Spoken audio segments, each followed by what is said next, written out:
Hey there, Mr. Redder here. Welcome back to another episode of Reddit Podcast Stories, where today, my broke sister is having her 8th baby and she's upset that I'm not happy for her. I'm 16, female, and I'm the younger sister to Lori, who's 26. Me and Lori have never been close since we had different dads. I was an affair baby. She's always resented me for ruining her family, but whatever.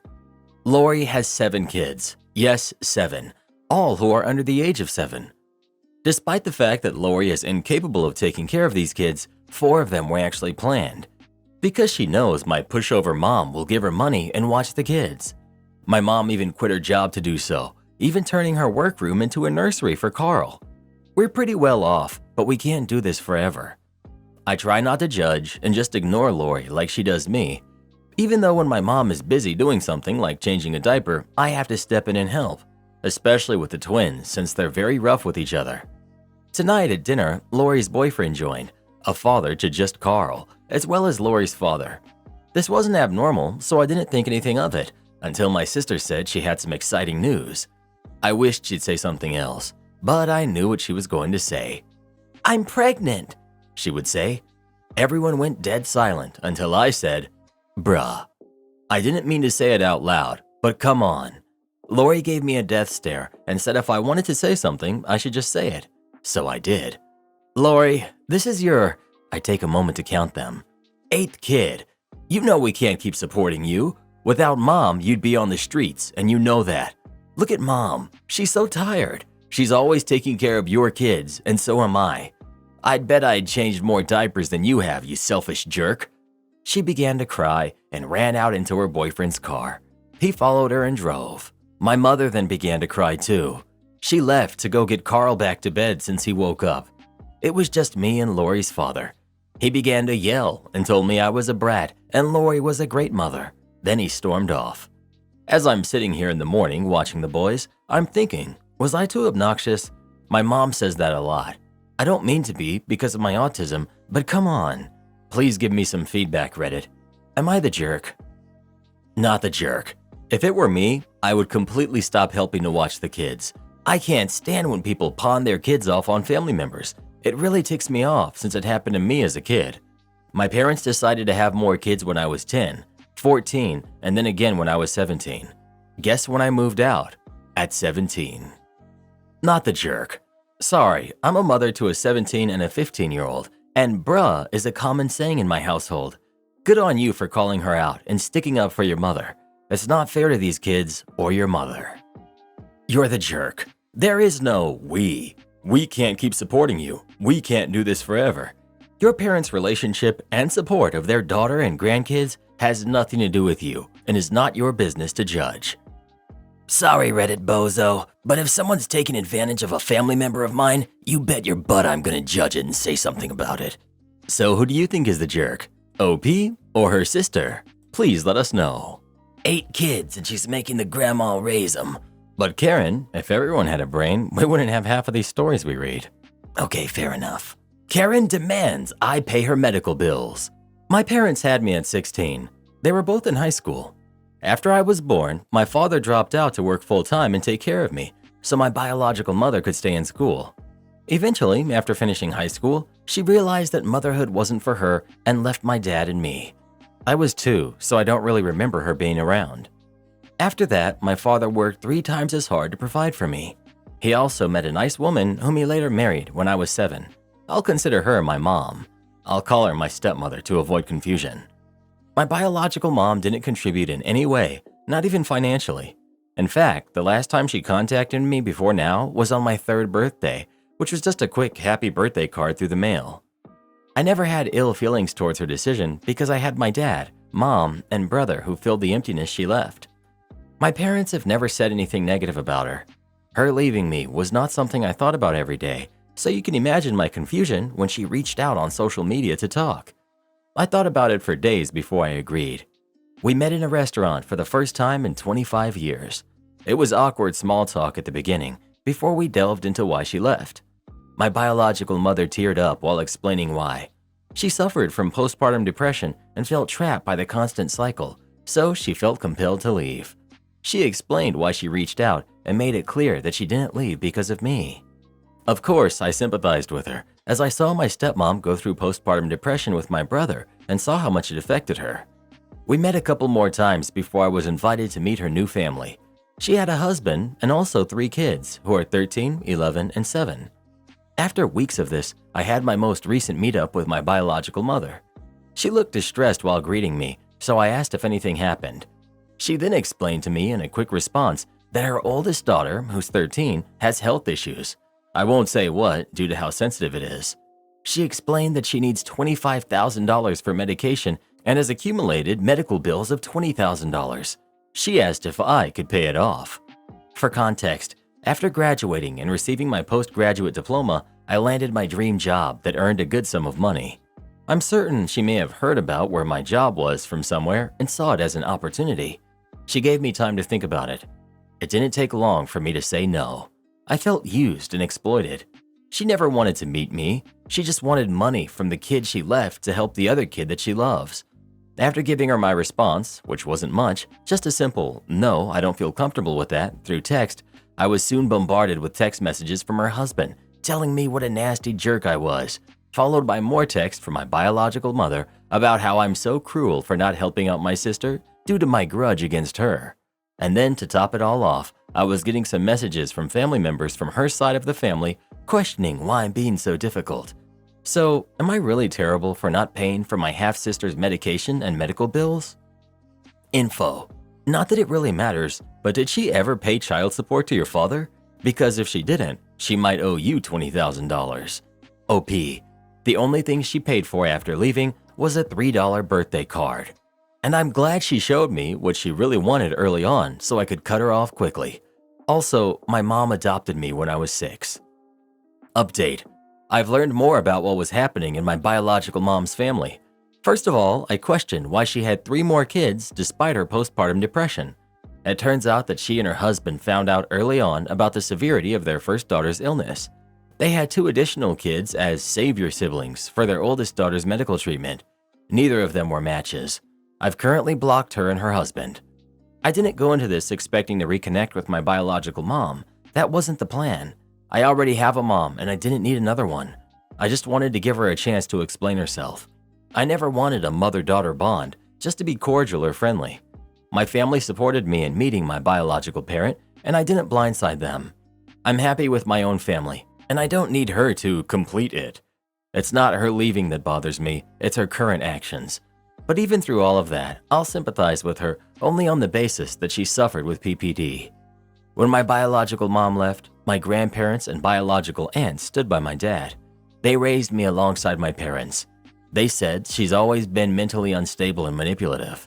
I feel bad for my half-sister, but I can't give her the money. Sometimes I wish I had ignored my biological mom from the beginning.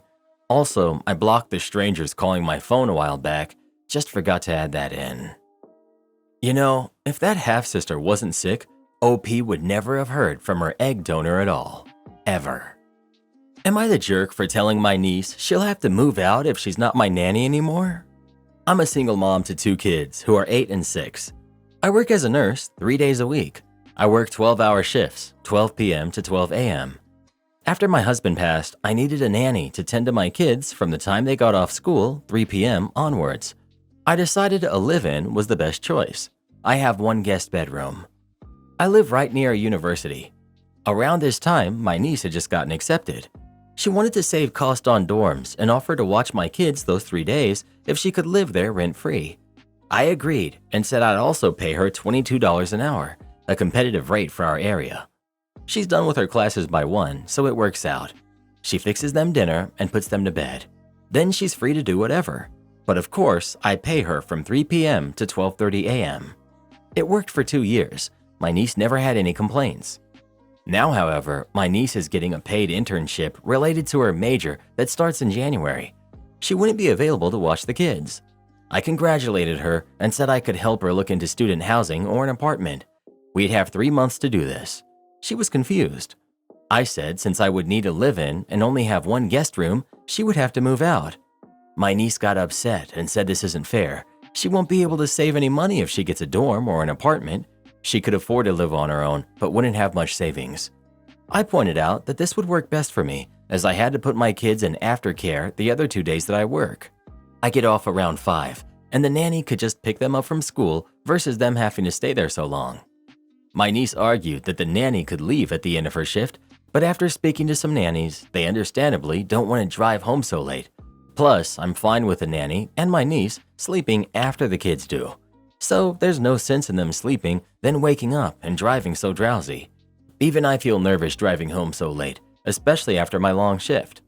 My sister-in-law, her mom, feels this is unfair to my niece, but she moved in under the condition that she'd work as a nanny.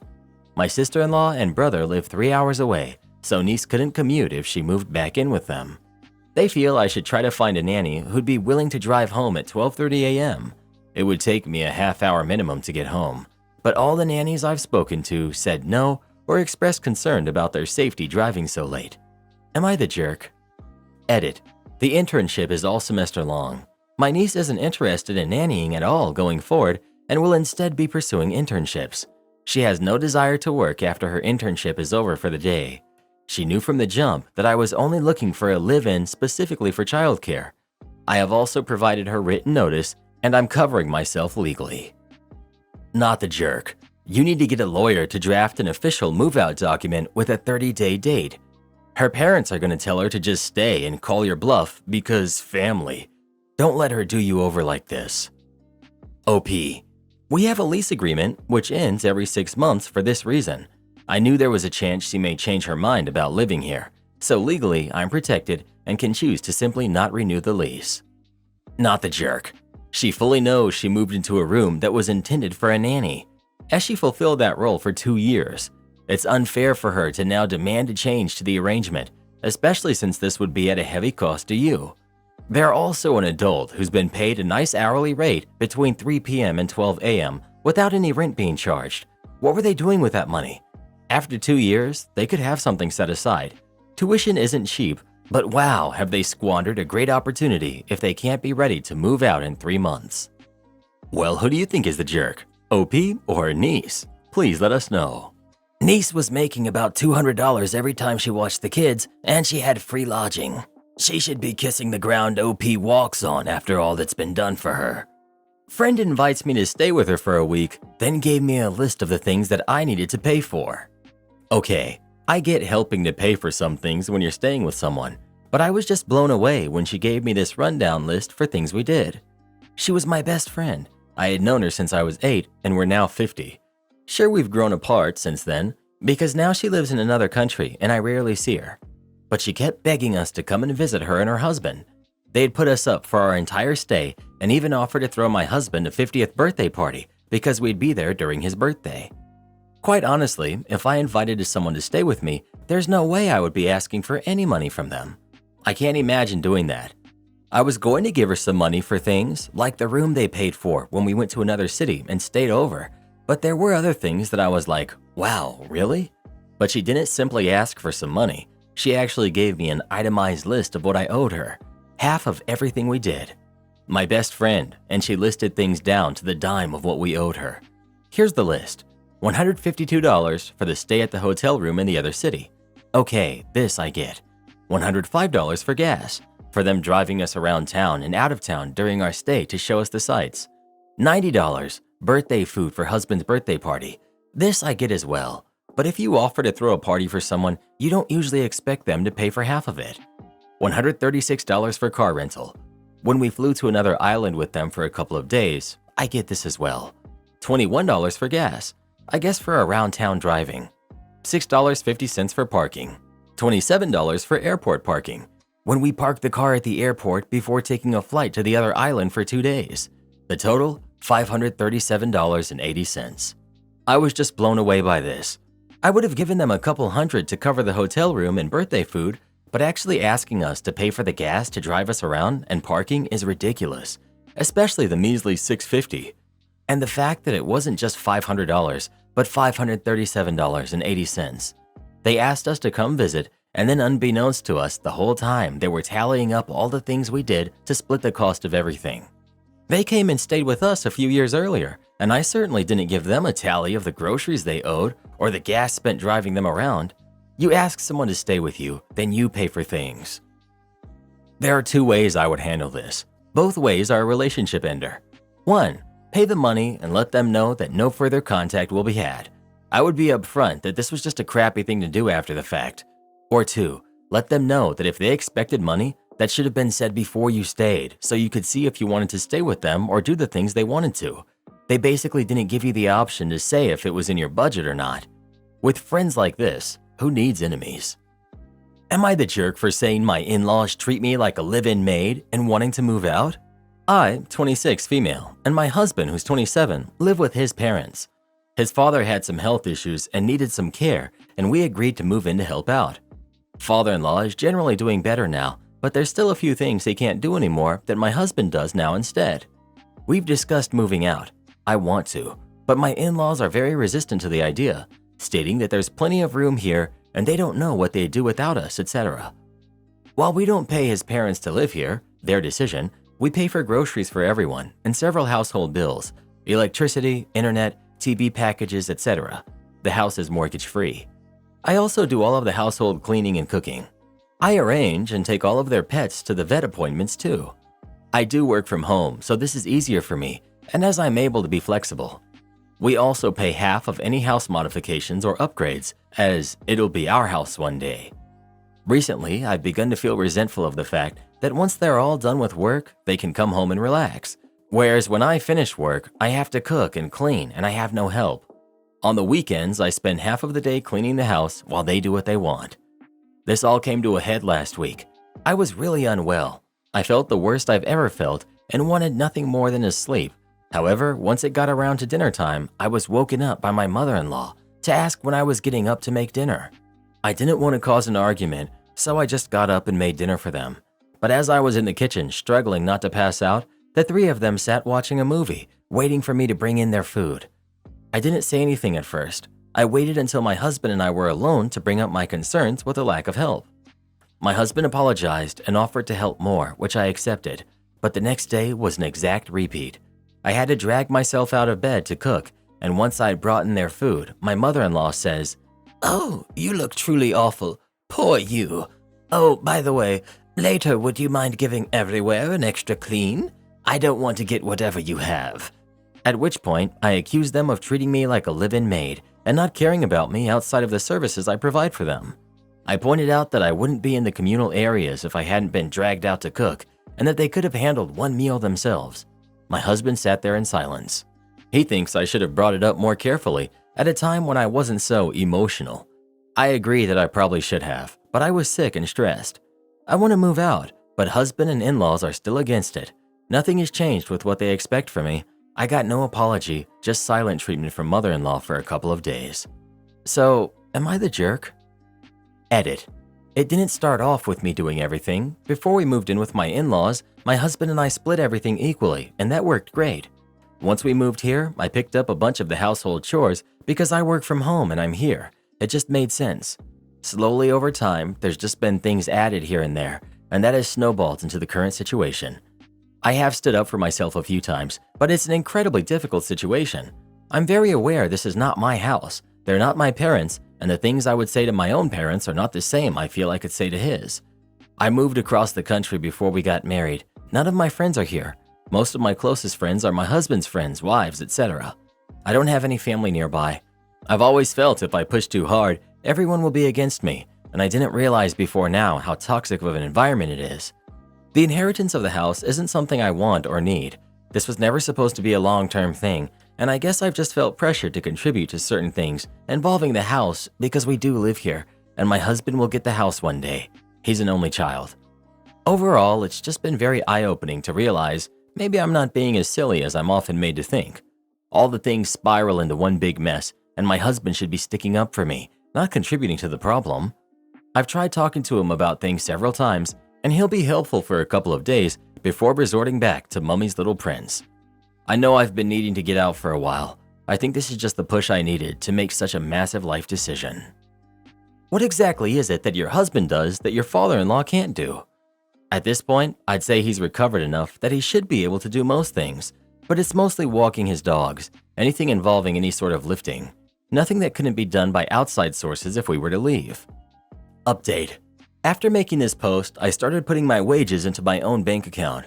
I removed all of my savings from our joint savings account and transferred everything from my own safety account just in case. This turned out to be the best decision because I found out I was pregnant roughly 2 weeks after this post. I had been told at 15 that due to some medical conditions, I'd never be able to get pregnant naturally, so it was a complete shock. Once I had a scan to check everything was okay, thankfully it was, we told my in-laws, and this is what gave me the final shove I needed. Immediately, names were being thrown around, and my mother-in-law started talking about reducing her hours to part-time and early retirement so she could be around to raise the baby. This rubbed me completely the wrong way. I don't want anyone else raising my baby. Colors for the nursery and themes, etc. were all being discussed constantly, but never with me or my opinions being taken into consideration, and within a week, I felt as though I was just an incubator. The final straw happened when myself, my husband's cousin, who's 29, female, and mother-in-law went shopping. I had been looking at the different kinds of pumps that I wanted before being told that I would be bottle feeding so everyone could help out. I didn't want to cause a scene in the middle of the shop, so I moved on to outfits, but everything I picked up or looked at was either the wrong color or style or something. I picked out one outfit, which would be my first baby purchase, and mother-in-law snatched it out of my hands before I could pay, telling me that it was the wrong sort of outfit. It wasn't gender neutral enough, and if the baby is a boy like we're hoping, then it's far too feminine. I didn't need to be told what I could and couldn't dress my own kid in, nor did I appreciate the suggestions that they would all prefer a boy, let alone being told how I would be feeding them. So I left. I tried talking to my husband on 3 separate occasions, and he either made excuses or blew me off entirely. I couldn't handle it anymore. I packed my bags and went to stay with my sister for a week.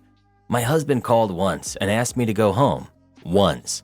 I made it clear I wouldn't be returning to live in that house, that I would raise the baby on my own if he didn't want to leave, but I would not allow my kid to be raised in such a toxic environment. As a big surprise to no one, he stayed put. After that, I got spammed with texts in the family group chat, but I left and deleted them all. I've started the divorce process, and hopefully, as I've saved every disgusting message from either my ex or his family about both myself and my baby, they won't get any form of custody. Although, since I announced the gender, they've all gone quite silent. I now have a small 3-bedroom house. I'm only renting for now while I wait for the divorce to finalize, but it's plenty big enough for the 2 of us. My daughter will grow up surrounded by my family and plenty of cousins to play with. The house is pretty bare at the minute, as I only got the keys a couple of days ago, but I have time before she gets here to make sure everything is ready. Neighbors are excluding us from events after we cut down a dangerous tree. A little less than a year ago, the city finally removed a tree in front of our neighbor's house after years of us requesting they do so. Dangerous lean towards our home, lifting the sidewalk. It was a hazard. The issue is that our neighbors, who we previously had a great relationship with, now hate us. Hate us. They are also the most active house in the neighborhood. They host lots of barbecues, dinners, holiday events, etc., none of which we've been invited to since the tree came down. This sucks for us, but much more so for our 7-year-old daughter, who used to play with their daughter all the time, and still does at school, and who has been very sad to miss out. We ran into them on a walk recently, and our daughter asked if their backyard pumpkin carving was happening soon. Neighbor wife told her she wasn't sure, which is a lie. I saw them unload a ton of pumpkins from their car the other day, and one that our daughter will certainly find out about since we can see directly into their backyard from ours. My wife and I went over yesterday and tried to talk it out. We said that we're sorry the tree had to go, but it was for the safety of our family and property, and we'd like to find a way to be cordial again for the kids. We offered to pick out a new tree with them and plant it, which would be a safe way to fill the space, make a cool memory, and could be a nice restart as a tree planted during our kids' childhoods. They declined and basically told us that we're welcome to do whatever we want, but that they don't care to be a part of it, and that they're sad to have said goodbye to our daughter, but that they are not interested in a relationship with us, so we should not expect to be invited to anything they host. My wife cried all night and doesn't know how to explain to our daughter, and eventually to our son when he's old enough, that all the other kids in the neighborhood get to participate while they don't. I'm wondering if I should try one more conversation, and if so, how can I go about it? Or if we should just accept being excluded. Any advice is welcome. What's stopping you guys from being active in the neighborhood? This was my thought. With the neighbors in question, the relationship is beyond repair. They've made that clear. But for the sake of the kids, you guys should try hosting. Perhaps the other neighbors won't feel as strongly about cutting you out of their lives, and you will have an opportunity to rekindle some friendships. May I also suggest to still invite the other neighbors, even though they surely will decline. It just might be seen by others as catty or petty or competitive if you don't, and people might feel compelled to take sides, if they haven't already. I have a giant maple in a similar situation in front of my house. I would be devastated if it was gone. It shades a substantial part of my yard and adds privacy as well. OP. The relationships with our other neighbors are still pretty fine. Most have stayed out of it, understandably. My wife has spoken with another of her close friends on our street who said that she sees both sides, feels bad for us, but also understands why they're upset about the tree, which seems like the general neighborhood consensus. We've had a few smaller get-togethers with 1 to 2 other families, but maybe we'll try something bigger and invite everyone, including them, as an olive branch. Thank you. My new neighbor is spying on me with her Ring doorbell. I've been living in my apartment complex for 2 years now, and it's been wonderful. Recently, a young woman moved in across from my apartment. We met each other briefly, and apart from the noise made when she was having movers bring in her things, she's been very quiet and polite. However, there's one thing that bothers me. She has a Ring doorbell on her door. Recently, I saw her leaving, and I asked her why she had it, and that I was worried that she could see me in my apartment. She said she had it for packages and due to no peepholes on the door, and just for extra security. She showed me that, yes, it can see my door a bit, but assured me that she's not on her phone all day checking it. I expressed my discomfort with this, and I asked her to remove it. She told me she was sorry, I was uncomfortable, but she was not spying on me and she had a right to have it up. She wasn't breaking her lease, and she had seen other people in the complex have one. I told her I don't care about the other people. I want it gone, or I will be reporting her. She told me not to bother and called our property manager regarding it because I got a visit from her asking me to leave her in the doorbell situation alone. Am I really out of line for this? You're the jerk. Just think of it as extra security that you don't have to pay for. I guarantee if something happens at your doorstep, the first thing you'll do is go to her for the footage. Well, who do you think is the jerk? OP or their neighbor? Please let us know. Reddit boy and I don't have 1 camera up outside. We have 9. You can never be too safe these days. Sorry, you said you were allergic. Another restaurant story from a few years ago. I cook or wait tables, depending on how long it takes me to get fed up with one or the other, and I need a change.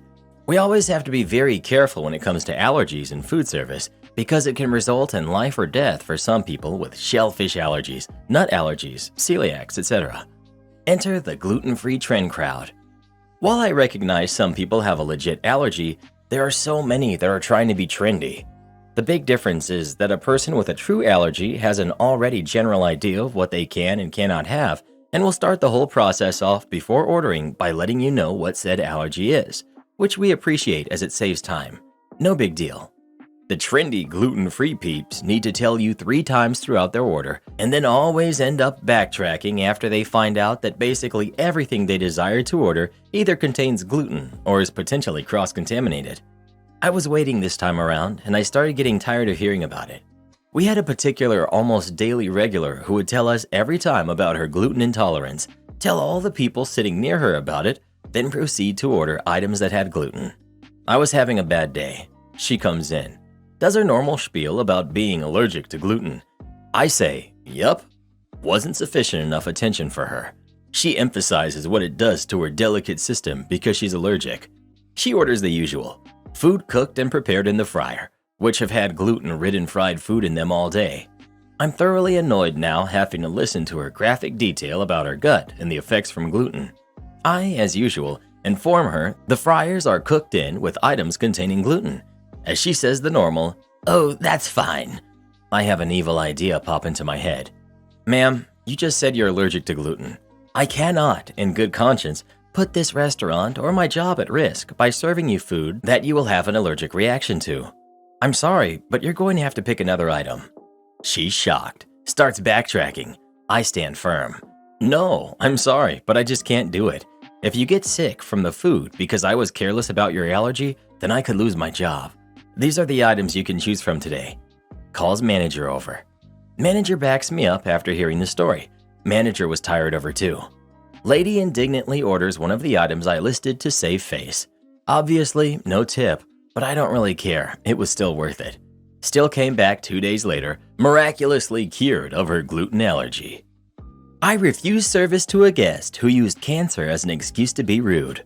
Location: Nights Inn and Sleeps, somewhere in Washington State. I'm working the morning shift, and it's already busy as soon as I clock in at 7 a.m. 5 minutes later, I get a call from a guest in room 303. Upon answering, the guest explains that he wants to book a night in the same room and that he's going to be making a new reservation through a third party right now. Okay, I check our availability real quick, and I find that there's no available rooms for his room type, a single queen. However, there are 2 more double queen rooms available. As I was explaining the issue to him, as I was about to go through possible workarounds, he interrupted me. So, you're saying I have to leave at 11 a.m. and I have to wait until 3 p.m. to get back into this very same room? He said. I'm still thinking about where the miscommunication occurred, where he assumed that would be the case. I didn't even mention departure times in the conversation. His tone of voice was a blend of angry and entitled belittling towards me. The kind that sends you shaking, makes you think you got into trouble. I say, no, that's not what's going to happen. Let me explain. And the guest tells me the same thing, repeats his phrase. Sir, I have to leave at 11 just to get into the same room later? I'm paying for this new reservation right now, he said.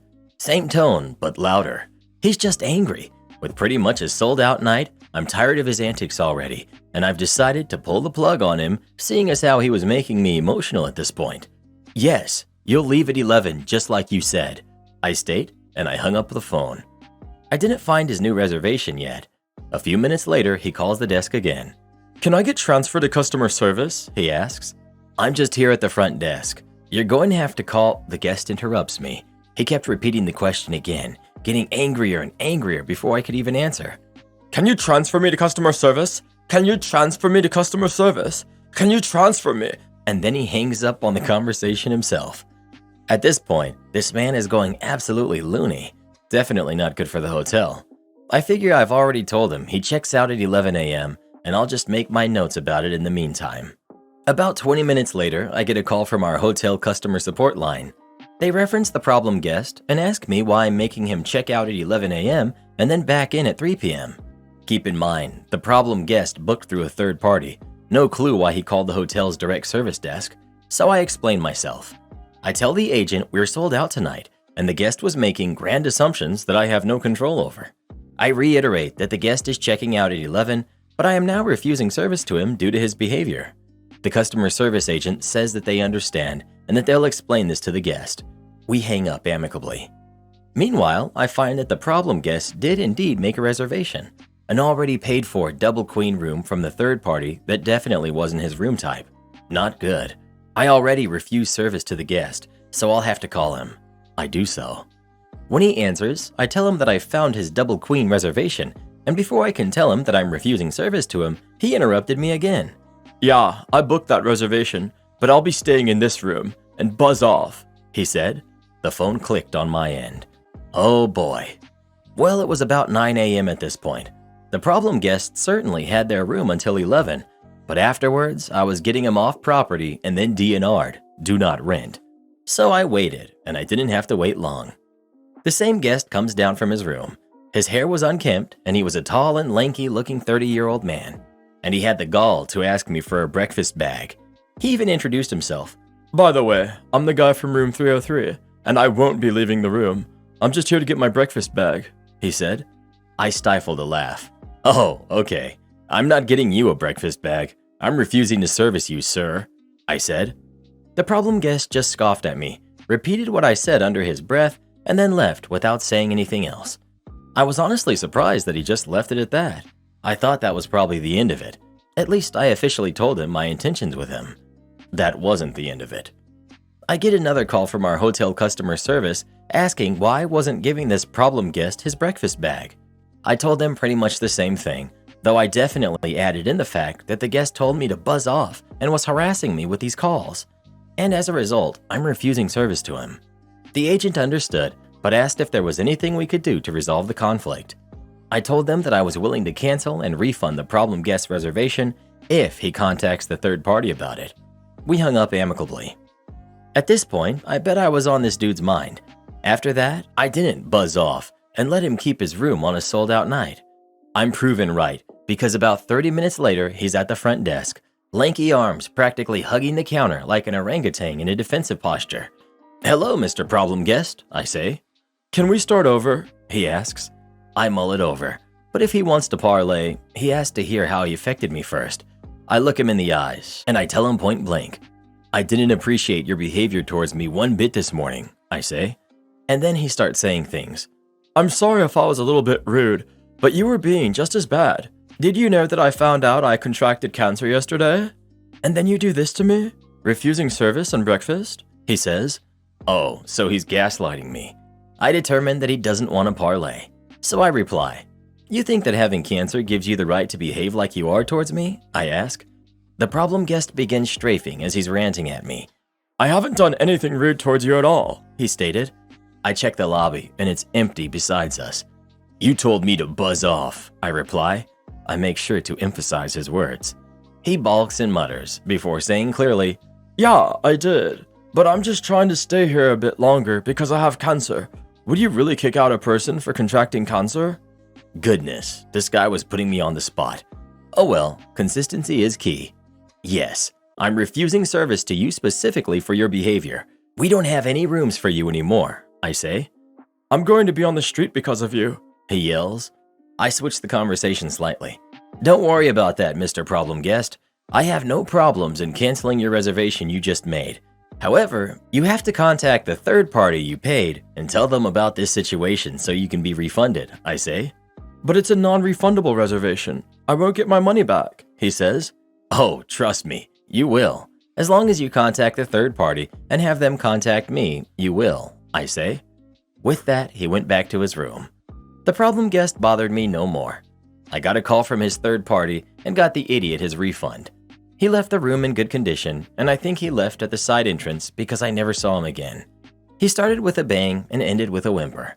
For my own work life, it's not worth arguing and placating people like this guy, especially on a night that I know his room will be sold soon anyway. The thing is, he probably would have gotten his wish if he wasn't so mean. I would have just switched one of our pending single queen room reservations into a double room, so Mr. Problem Guest could stay in the same room. But no, he had to assume that he was done for from the get-go and try to make me feel bad about the specific circumstances of doing my job. Because he had cancer, I guess. My girlfriend refuses to dress nice for our date night. So we had decided to go out on the weekend, and I suggested going somewhere fancy. She says okay, and I find an upscale Chinese restaurant and show it to her. She says cool, and we agree to spend the evening there. Fast forward to the evening, I see her dressed in a t-shirt and worn-down jeans. I asked her why she's not wearing a dress, and she just replies she doesn't feel like it. I'm like, okay, but I told you it's a fancy place.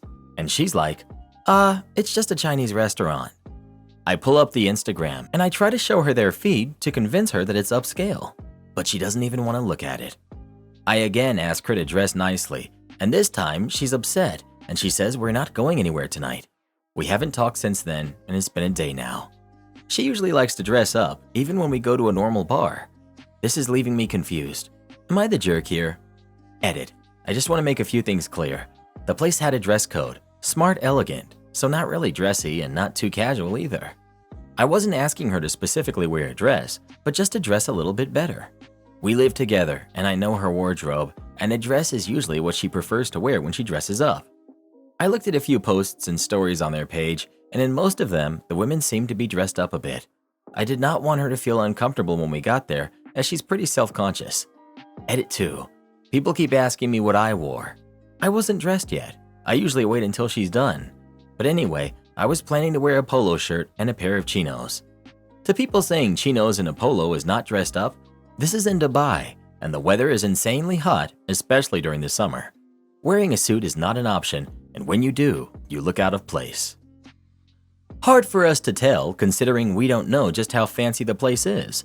There are places where people tend to dress fancy, but it's no big deal if you don't.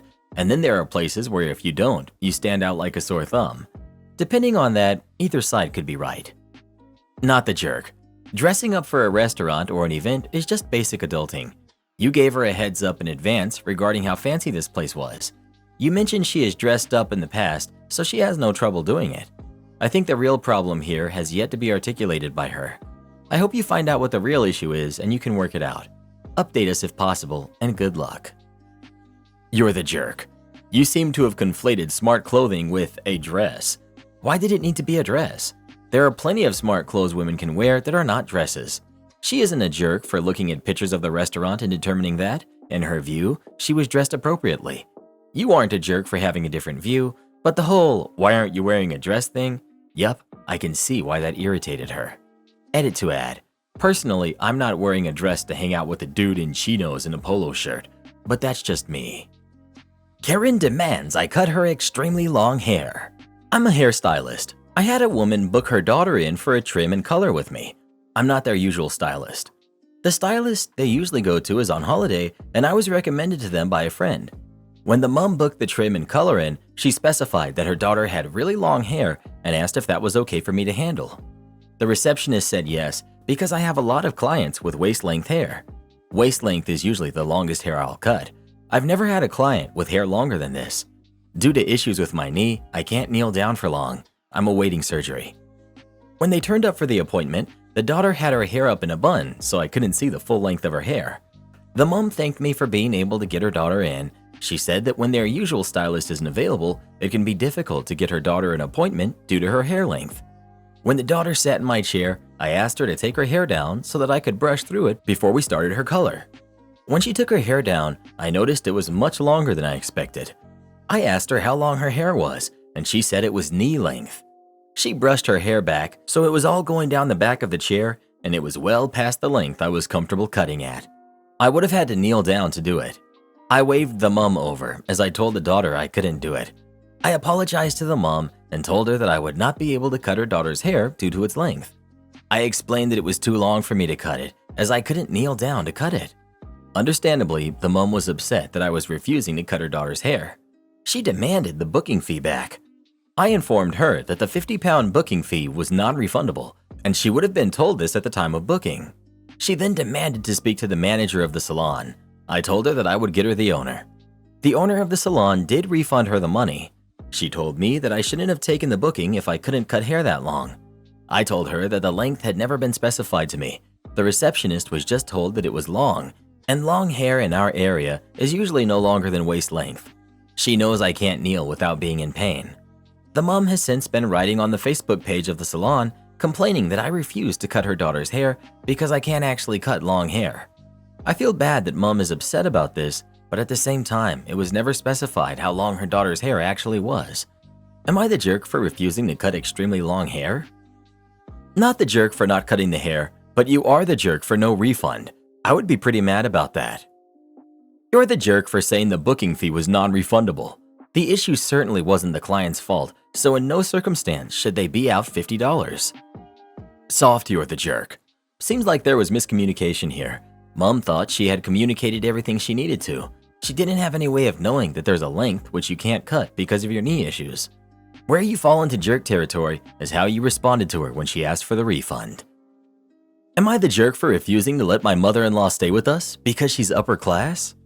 I'm 29, female. My husband, who's 30, grew up with a family with similar amounts of money as mine. But I grew up solidly blue-collar and middle class. My dad was a boat repairman with all my uncles, while my husband grew up more in a white-collar world, playing piano, sailing, owning horses, etc. We had a vacation home in a small beach town where we spent our whole summers, while my husband's family spent 2 weeks each summer in the Hamptons. Our families just spent their money differently. We're all still about the same bracket, but act differently. My husband's family occasionally visits us since we own a home with a guest room. They're nice, but very different. For example, their homes are immaculate, nothing ever out of place. They move very deliberately with everything they do. I'm not dirty at all, but I will sometimes leave out books I'm reading for a few days or have more clutter. They don't swear, ever. I will if the situation warrants it, but never like at someone, more when telling a story. They're just a bit more uptight, which makes it hard for me to be totally authentic with them. They also judge me when I'm not the same as them. For example, they show up unannounced to drop in. I'm like, sorry it's a little messy, we didn't know you were coming. They look around and say, yeah, I can see that. Or when they met my parents and my dad dropped a few no-no words at my parents' house and he had a few beers in him. They were shocked and clearly uncomfortable. Some dirt gets on the floor from someone's boots and I don't pick it up right away. Someone is pointing it out to me instead of just waiting 5 minutes until I finish what I'm doing. Even cooking is different. My family is from Spain, so we make, in my opinion, amazing food and we go all out, and we don't worry about cleaning until after. They make very safe meals, like pasta, very carefully, and never let a single thing drip out of the saucepan. Everything is moderated. My mother-in-law recently asked if she could stay with us for a month. I like my mother-in-law and I don't mind her staying with us occasionally, but I always need to do a deep clean, be super careful of any messes while she's here, speak in lower tones, and never swear. It's like I can only show so much of myself and always need to be careful. I can't do that for a month. I told my husband no and he got upset.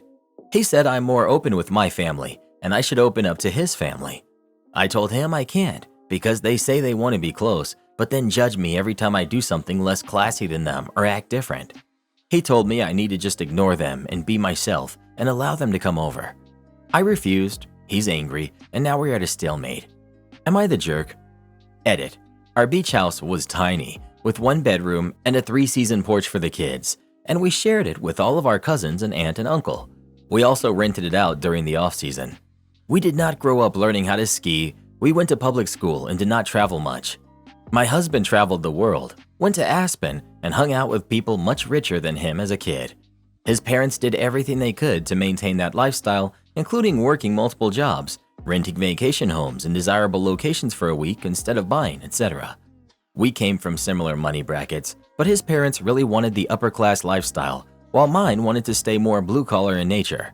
My parents both came from serious poverty, but did well with his business that he started when I was a kid. I was unaware that there could be these subtle class differences until I met his family. My husband's long-term ex was super wealthy, so that doesn't help. I never claimed not to be privileged. I'm so grateful to have grown up in my situation and have amazing childhood memories. Whether you want to call this a lifestyle or class difference, there's a clear difference between his family's expectations and mine. I see this as a good way for them to decide if they really want a closer relationship.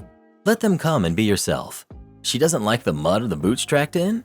There's a broom. Wants to clean the kitchen before eating? We'll be eating. Has a judgy look on her face? Ask if there's a problem. She'll either start relaxing or she won't. Either way, you get to keep living your best life. And please invite me to dinner when I'm in the area. No jerks here. Not the jerk. By the way, it's not classy to drop by unannounced. Their cultured upper-class ways may be only so much pretense. Go ahead, swear, drop things on the floor. Just be yourself in your own home. Either they'll get comfortable or they can leave. You're the jerk. I can see why your husband is angry. Your family lives near you and are over all the time, but you can't host his mom at all? Like, if a month is too much, just shorten the visit. How would you feel if your husband told you that your family is not welcome in your home at all? If he insinuated they were nuisances to him personally and he can't be bothered to be around them? Wouldn't you be angry? Also, as advice, you might want to start dealing with your insecurities. They seem to be coloring just about all interactions with your in-laws. Most of the things you mentioned have nothing to do with class. Being tidy and not swearing is not a crime. They might have different bearings, but they are your husband's parents and your in-laws. They're not forcing their upbringing on you from what you wrote. Try being yourself a bit more around them, and next time they point something out to you, ask them for help. Keep a book out on the table. Who cares? Don't keep a facade around them 24/7. How can you expect them to like and bond with you if you in fact never show them yourself? Am I the jerk for wanting my roommate to replace my special wine that her friend opened? I, 23 female, share an apartment with 2 roommates, 28 female and 25 female. My 28 female roommate, Morgan, sometimes has friends over and they'll watch movies and drink something, usually wine. I don't really drink, just once or twice a year on special occasions.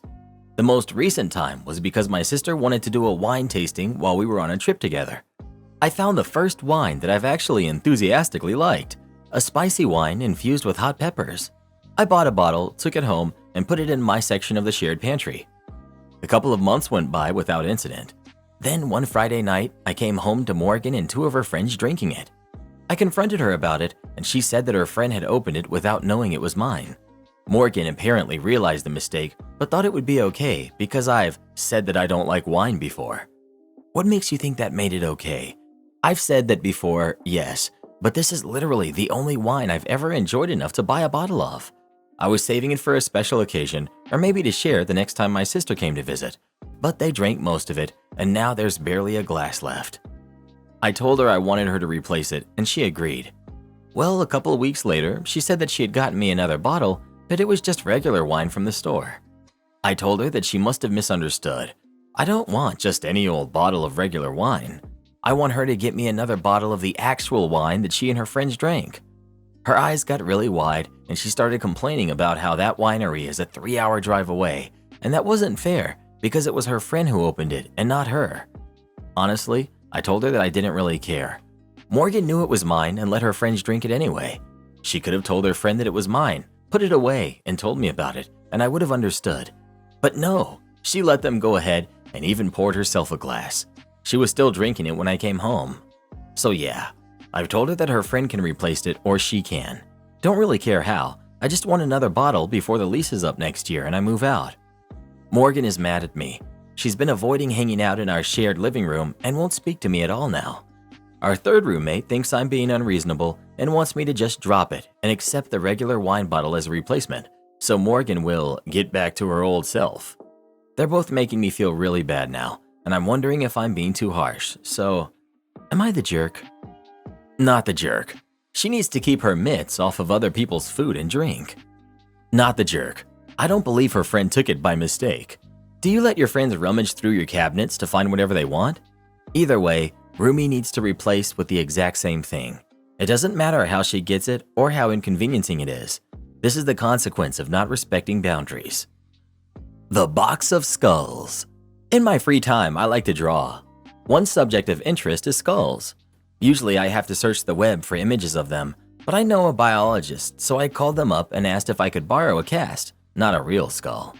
They said that they never loan out a skull because they will forget who they loaned it out to and it just disappears.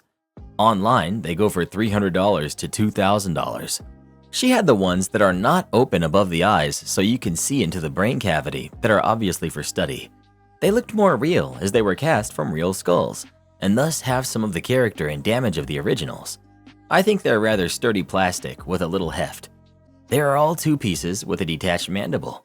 In addition to human skulls, she had other mammals including apes and monkeys that have fangs.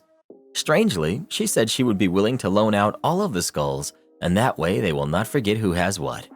I agreed, and grinning, I took a huge box of them home.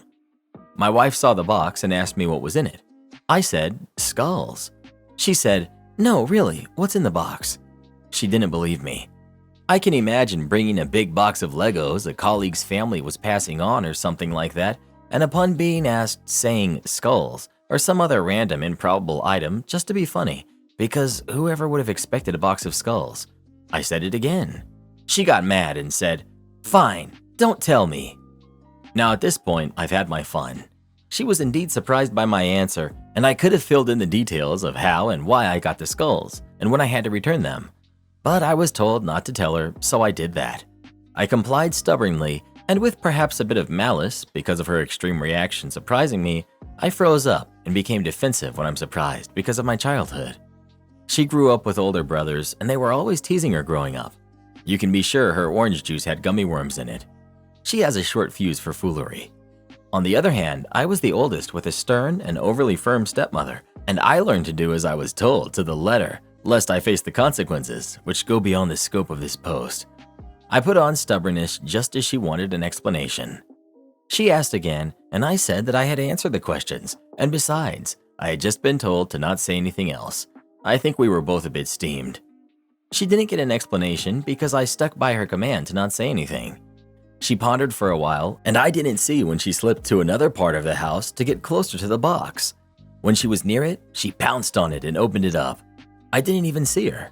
Without context or explanation, she got an eyeful of scale-sized skulls. I saw her talking to herself. He said skulls. These are skulls. A box full of skulls. It was kind of a moment of shock.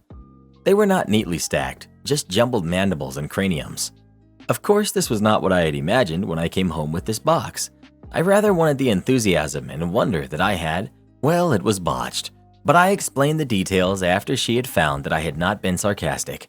We recovered gradually, and it all kind of played out again when the kids came home from school. Here's what happened with them. They were surprised by the box of skulls too. My daughter had scheduled a scary movie night with friends. My son buried a monkey skull, smaller, and veggie sticks, the salty ones that look like French fries. My wife was like, "Oh, no you don't. We don't do that here." During the film, one of the girls pulled out a monkey mandible with fangs. It was dark, but a surprise to everyone. Much screaming. Turns out my wife only removed the cranium. The mandible was still in there, buried in the veggie sticks. No one knew. It turned into a sleepover. Fine. They were up later than me. I had to work, so I got up. No shower, no nothing. Just get out of the house. On the way out, I noticed that they arranged all of the skulls in a row, perfectly pairing each cranium with its mandible. That's a difficult task. As I get a handful of cereal to munch on the way out the door, I'm inspired. I put an ODO in each eye socket. I'm all to work. I heard later that they thought no one had been downstairs before them, and they were certainly last to bed, so they could not explain the cereal in the eye sockets. It was terrifying, much screaming. When Halloween came around, one of them dressed as an ODO. Don't remind you about your passport renewal? Cool. This happened a few years ago when my now husband and I first started dating. We were going on holiday in May in order to attend his friend's destination wedding. I don't mind his friends, but for the purpose of this story, I have to say they are more his friends than mine. He needed his passport renewed, which needs to be done every 10 years here in the UK. Knowing that we had this trip coming up and that his passport needed renewing, I reminded him back in, I think February, that it was a job that he needed to do. I think the third time I reminded him about it, possibly sometime in April, he slightly snapped at me, or was at least a little off, and basically said, "You don't need to keep reminding me. I'll sort it out." Fine. Even though this was still early in the relationship, I had already noticed that my boyfriend, as he then was wonderful in many ways, but he is a bit of a procrastinator, and especially has a tendency to put off boring admin-type jobs such as this. I can't say I blame him, but I'm the sort of person who gets things like that done as soon as I notice them, because otherwise they'll be on my mind. But he was absolutely right. This was a trip to see his friends. My passport didn't need updating. It really wasn't my job to remind him about his or chase him about it. I didn't especially care what happened either way. The trip was extremely cheap, and the travel insurance might have even covered canceling it. Malicious compliance activated. Well, wouldn't you know it, something like 5 days before we were due to leave, he sheepishly comes to me and says he still hasn't done anything about his passport. I don't know what it's like elsewhere, but I think standard lead times for passports here are at least a few weeks. So he ends up doing a priority request, or whatever it's called, where they fast-track your application. I think from memory the basic application is £79, and then priority on top was another £150, and possibly more for fast shipping. I think the whole thing ended up costing him around £250 with everything in together, when it should have been £79. My memory is blurry, but I think he also had to get a new passport photo taken and authenticated quickly too, which I seem to remember was really stressful and rushed for him as well. We did get to go on the trip as everything came through the day before we left. He apologized for having snapped at me and for asking me not to remind him about it. But by that point, I wasn't even angry, and honestly, I felt bad for how much stress and expenses he had gone through. He's improved how he does his boring life admin since then. Am I the jerk for telling my sister that I don't care about how her wedding turns out? I'm 29, male. My sister, who's 26, has always been incredibly spoiled. It's always her way or the highway, so I knew that when she got engaged, she would be a handful. Her wedding is coming up in about a year, and she's already started planning. She sat us all down, my mother, father, and my other sister, and told us what they had decided for the theme. Now, personally, I think it's a little tacky to put a theme on the wedding, but it's not my wedding, so I held my tongue. Her theme was nature, and this was applied to everything. She wanted a floral lace dress, succulents as favors, and the ceremony to take place in a greenhouse. Again, tacky, but not my wedding, so I didn't say anything. The issue arose when it came time to talk about the reception venue. She said that she wanted it to be outdoors in one of those huge event tents with windows so that we could be in nature. My whole family hated the idea. An outdoor reception just seems very cheap and not at all classy. We suggested that she go with something a little more classic, like an event venue, but she had her mind set. I got really upset because the entire family was telling her that they would prefer one thing and she was insisting she do another when she was literally the only person who wanted it.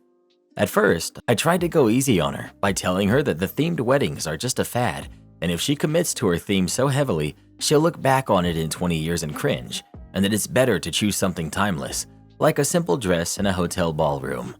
I said she could definitely incorporate flowers into the centerpieces and decorations if she wanted, but to have the whole wedding centered around plants and flowers just seemed like too much. Never one to take advice, my sister just said that she's sorry we feel that way, but her and her fiancé have wanted this for their wedding for years, and they've spent a lot of time coming up with the details together. And they wanted their wedding to reflect their personalities and who they are as a couple, and she didn't think my timeless suggestions would be able to do that. Here's where I might be the jerk. I kind of let my frustration get the better of me and said, "Fine, I don't care if your wedding turns out to be tacky. I knew you were going to be an inflexible bridezilla anyway." I do think that she was being too rigid and just thinking about what she would like instead of what her family and guests would prefer. But my parents say that it's my sister's wedding and that it wasn't cool to say that I didn't care. Am I the jerk? You're the jerk. 1. There's nothing wrong with her theme. 2. It's not your wedding, so your preferences are irrelevant. 3. One person's tacky is another person's treasure. 4. There is nothing timeless about your basic suggestions. Yeah, you're the jerk. You sound a bit spoiled as well. It's her wedding. She has the right to do what she wants. You and your family can suggest, but getting upset when she goes on her own direction is selfish. Neighbors tell me to stop using my hammer because they have a new baby. My neighbor just rang my doorbell to tell me his wife said to stop hammering. I was dumbfounded. I just kind of stared and said, "Excuse me?" And he informed me that we would be unable to make any sort of noise for the next few months because of their new baby. To which I laughed in his face and closed the door. And now his wife is screaming at my door, and he's messaging me to please just do what his wife says. So some background. My spouse bought this house in 2011. Both houses are single-family detached homes. Both lots are 1.5 size lots, so there's roughly 33 feet between our houses compared to the 6 feet for the rest of the street. Neighbor husband was already in his house. I moved in 8 years ago. Shortly after, saw the neighbor for the first time, and it was someone I've known since I was 4 years old. We went to school all the way through high school together. We're now 40 years old. 3 years ago, he met a woman. She had at the time a 2-year-old daughter. She would stay at his house, and I would constantly find the kid wandering the streets. They would just send her outside with no supervision, no toys, no fenced yard, and expect her to entertain herself. The kid was, and still is, nothing but a brat. 2 years ago, she moved in with him and brought her daughter with her. I run a daycare, so my yard is full of fun toys, but we also have 3 other fenced-off areas, one for our pool in the summer, one for our dogs, and one for our hot tub. All these have separate fences and self-closing gates, plus my external fence is 6 feet tall. During 2020, when lockdown hit, the kids were doing virtual schooling from home. She never actually did it. She would be ringing my doorbell in the middle of the day asking me to open my yard for her to play. I would explain that she can't be here when I have daycare kids and my daughter will come out to play after supper. She went to their backyard, dragged patio furniture to my fence, and climbed over it. Who knows how long she was actually out there, but she decided she was done and then couldn't get out. The latch for my main gate is at the very top so that the kids can't open it when my back is turned. She started screaming, so I ran out in a panic. I took her home, explained what had happened to her mom, and her mom gave me crap for just not allowing her to play. I face $100,000 fine if she's caught on my property during daycare hours. I explained this. She still snapped and called me a jerk. I left it at that.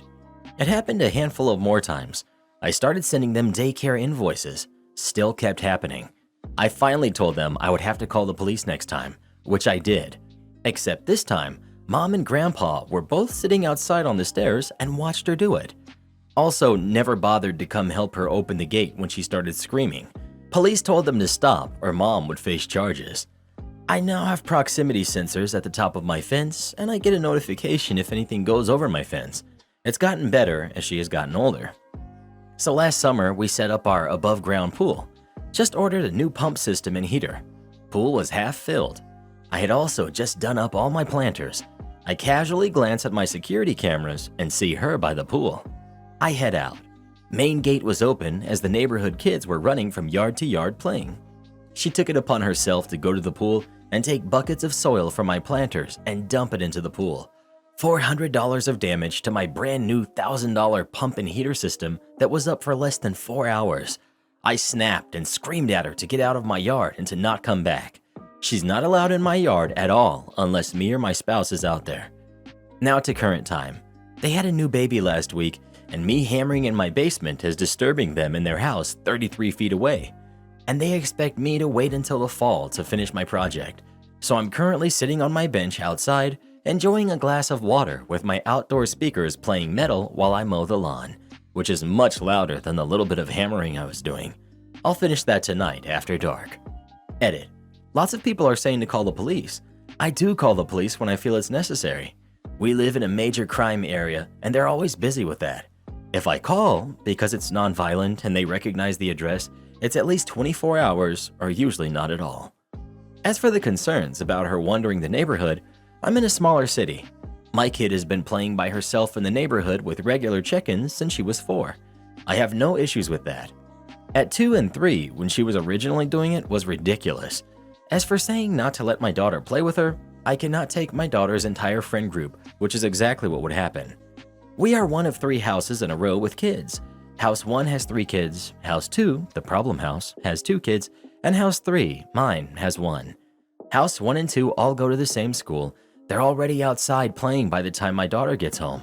My daughter does activities on Saturday and Sunday mornings, so the same thing. So not allowing my daughter to play with one kid also takes away 4 others. Am I the jerk for leaving a dinner date after he fed his dogs a better meal than us? Title screams of entitlement, but let me explain. I started casually dating a guy 2.5 months ago. We have gone on several dates, such as movies or dinner at restaurants and the arcade at the pier near the ocean. It's been a really pleasant time, and I don't want you guys to think I don't appreciate this guy, because I do, but this really rubbed me the wrong way. As for who has been paying for the dates, we usually split 50-50. He has paid for me once, and I've paid for him twice, but the rest is split. So he knows that I have a gastro-reflux disease, severe acid reflux that I'm on medication for. I can't eat anything that has red sauces, barbecue sauce, or artificial dyes such as red or blues. Yes, the medications help, but only if I'm sticking to a pretty clean diet. I can't even eat hamburger because of the red dye they use. When I eat the things mentioned above, I feel like I'm having a heart attack. As I said, he knows all of this. We've talked about it several times. So he invites me over to his place and says he wants to make dinner. He makes a point to tell me to make sure you have a strong appetite, so I didn't eat anything at all since breakfast, and I was starving after working all day. So I arrive at 6 p.m. and I see him making steak, eggs, potatoes, and corn on the cob, the small ones that you put in pasta salad. It looked and smelled delicious. He puts on a movie while we wait, so I'm in the living room the entire time he's cooking. Well, he keeps going back and forth between the kitchen and living room, and on his last trip back, he brings out our plates, and much to my surprise, it's pizza. I just kind of look at him and ask where the steak and eggs were, and he pretty bluntly said that that was for his dogs, 2 German Shepherds, and stated that they eat better than he does. I reminded him that I couldn't eat pizza, red sauce, and he starts arguing that he made sure to not put too much sauce on it and kept telling me to just try it.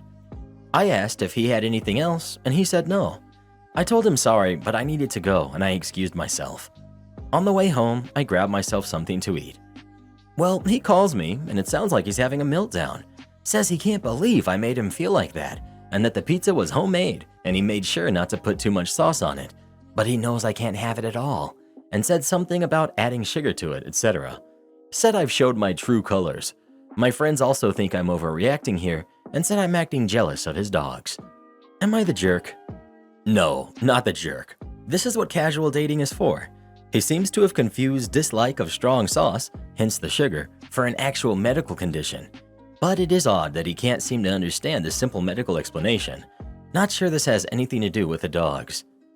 It worsens the offense because he had all this food she could have eaten and that he's perfectly capable of preparing, but he gave it to someone who can eat other stuff and gave her something cheap and bland in comparison that she can't even eat. The pizza wasn't served due to lack of skills, budget, or time, but as part of a deliberate performance where he invited her to watch him make superior food for someone else. Not sure what satisfaction he gets out of that, but not relationship material. Not the jerk. None of this would make serving someone food they can't eat acceptable. It just eliminates every possible lame defense. This guy deliberately put on a performance about the food he was preparing. He got her worked up and expecting something really special, even prepared it in front of her, and then pulled a bait and switch for something he knew she couldn't eat, and tried to guilt her into going against her medical diet by pulling the jealousy card. Nope, he's testing her boundaries to see if he can be controlling. Am I the jerk for refusing to pitch in money towards my sister-in-law's IVF treatments? My brother Reed and sister-in-law Nora have always wanted to have kids. However, they're unable to conceive naturally. Nora had multiple ovarian cysts and eventually needed to have both of her ovaries removed as a teenager. Reed and Nora are in their early 30s and are very urgent about needing to try sooner than never because they say that they're approaching an age where IVF success rates start to decline. Because of Nora's past medical issues, I'm told that she will need extra care and her round of treatments will be especially expensive, a little over $27,000. Reed and Nora already have $9,000 set aside in savings for IVF. They've raised $1,000 from friends. The rest of the family is pitching in smaller amounts as well. My mother is giving $2,000. Nora's sister Lauren is giving $1,000 and her parents are giving $4,000, which leaves about $10,000 left. Their insurance will not help to cover it because they don't consider it a medically necessary procedure. Reed and Nora also have had difficulty qualifying for an IVF loan as they have some poor credit. Reed and Nora are asking me to help because, according to the loan advisor, I'm allowed to take out the loan on Reed and Nora's behalf. $10,000 is a huge ask for me, and the fact that Reed and Nora have poor credit shows they already don't have a good track record of paying back loans. When I questioned why they didn't ask Lauren, they claimed they couldn't because she isn't single and childless like I am. They see it as me not having any dependents. My mother and parents-in-law don't have a lot of savings, and their earlier mentioned donations were already a huge gift for them. It takes a long time to correct a bad credit score, and it makes things much more difficult. And harsh as it is to say, I don't want to take out thousands of dollars in a loan for a procedure that has a good chance of not even working. So I told Reed and Nora no, and that their future kids are not my responsibility. I also wanted to put my foot down now, because next it's going to be private school tuition or a college fund, and that shouldn't be my responsibility just because I'm currently single and childless. Nora was obviously disappointed, but told me she respected my choice. Reed was angry. He told me that he would remember this for when I'm ever in a time of need, so that I will know how it feels to have family turn their back on me. The rest of the family members have essentially told me, "We're not mad at you, just disappointed." Because Nora worried for years that she would never be able to have kids or be a mother. They say Reed and Nora would be wonderful parents, and it isn't right that they can't conceive naturally, which I do agree with. However, I still stand by Nora and Reed's future kids not being my responsibility. I don't think that it's fair that I should delay or give up the possibility of starting my own family in order to finance Reed and Nora's. Am I the jerk? Not the jerk. And as a mom, I wonder if they can afford having a kid if they can't even take a $10,000 loan. Oh no, not the jerk. That is not your responsibility.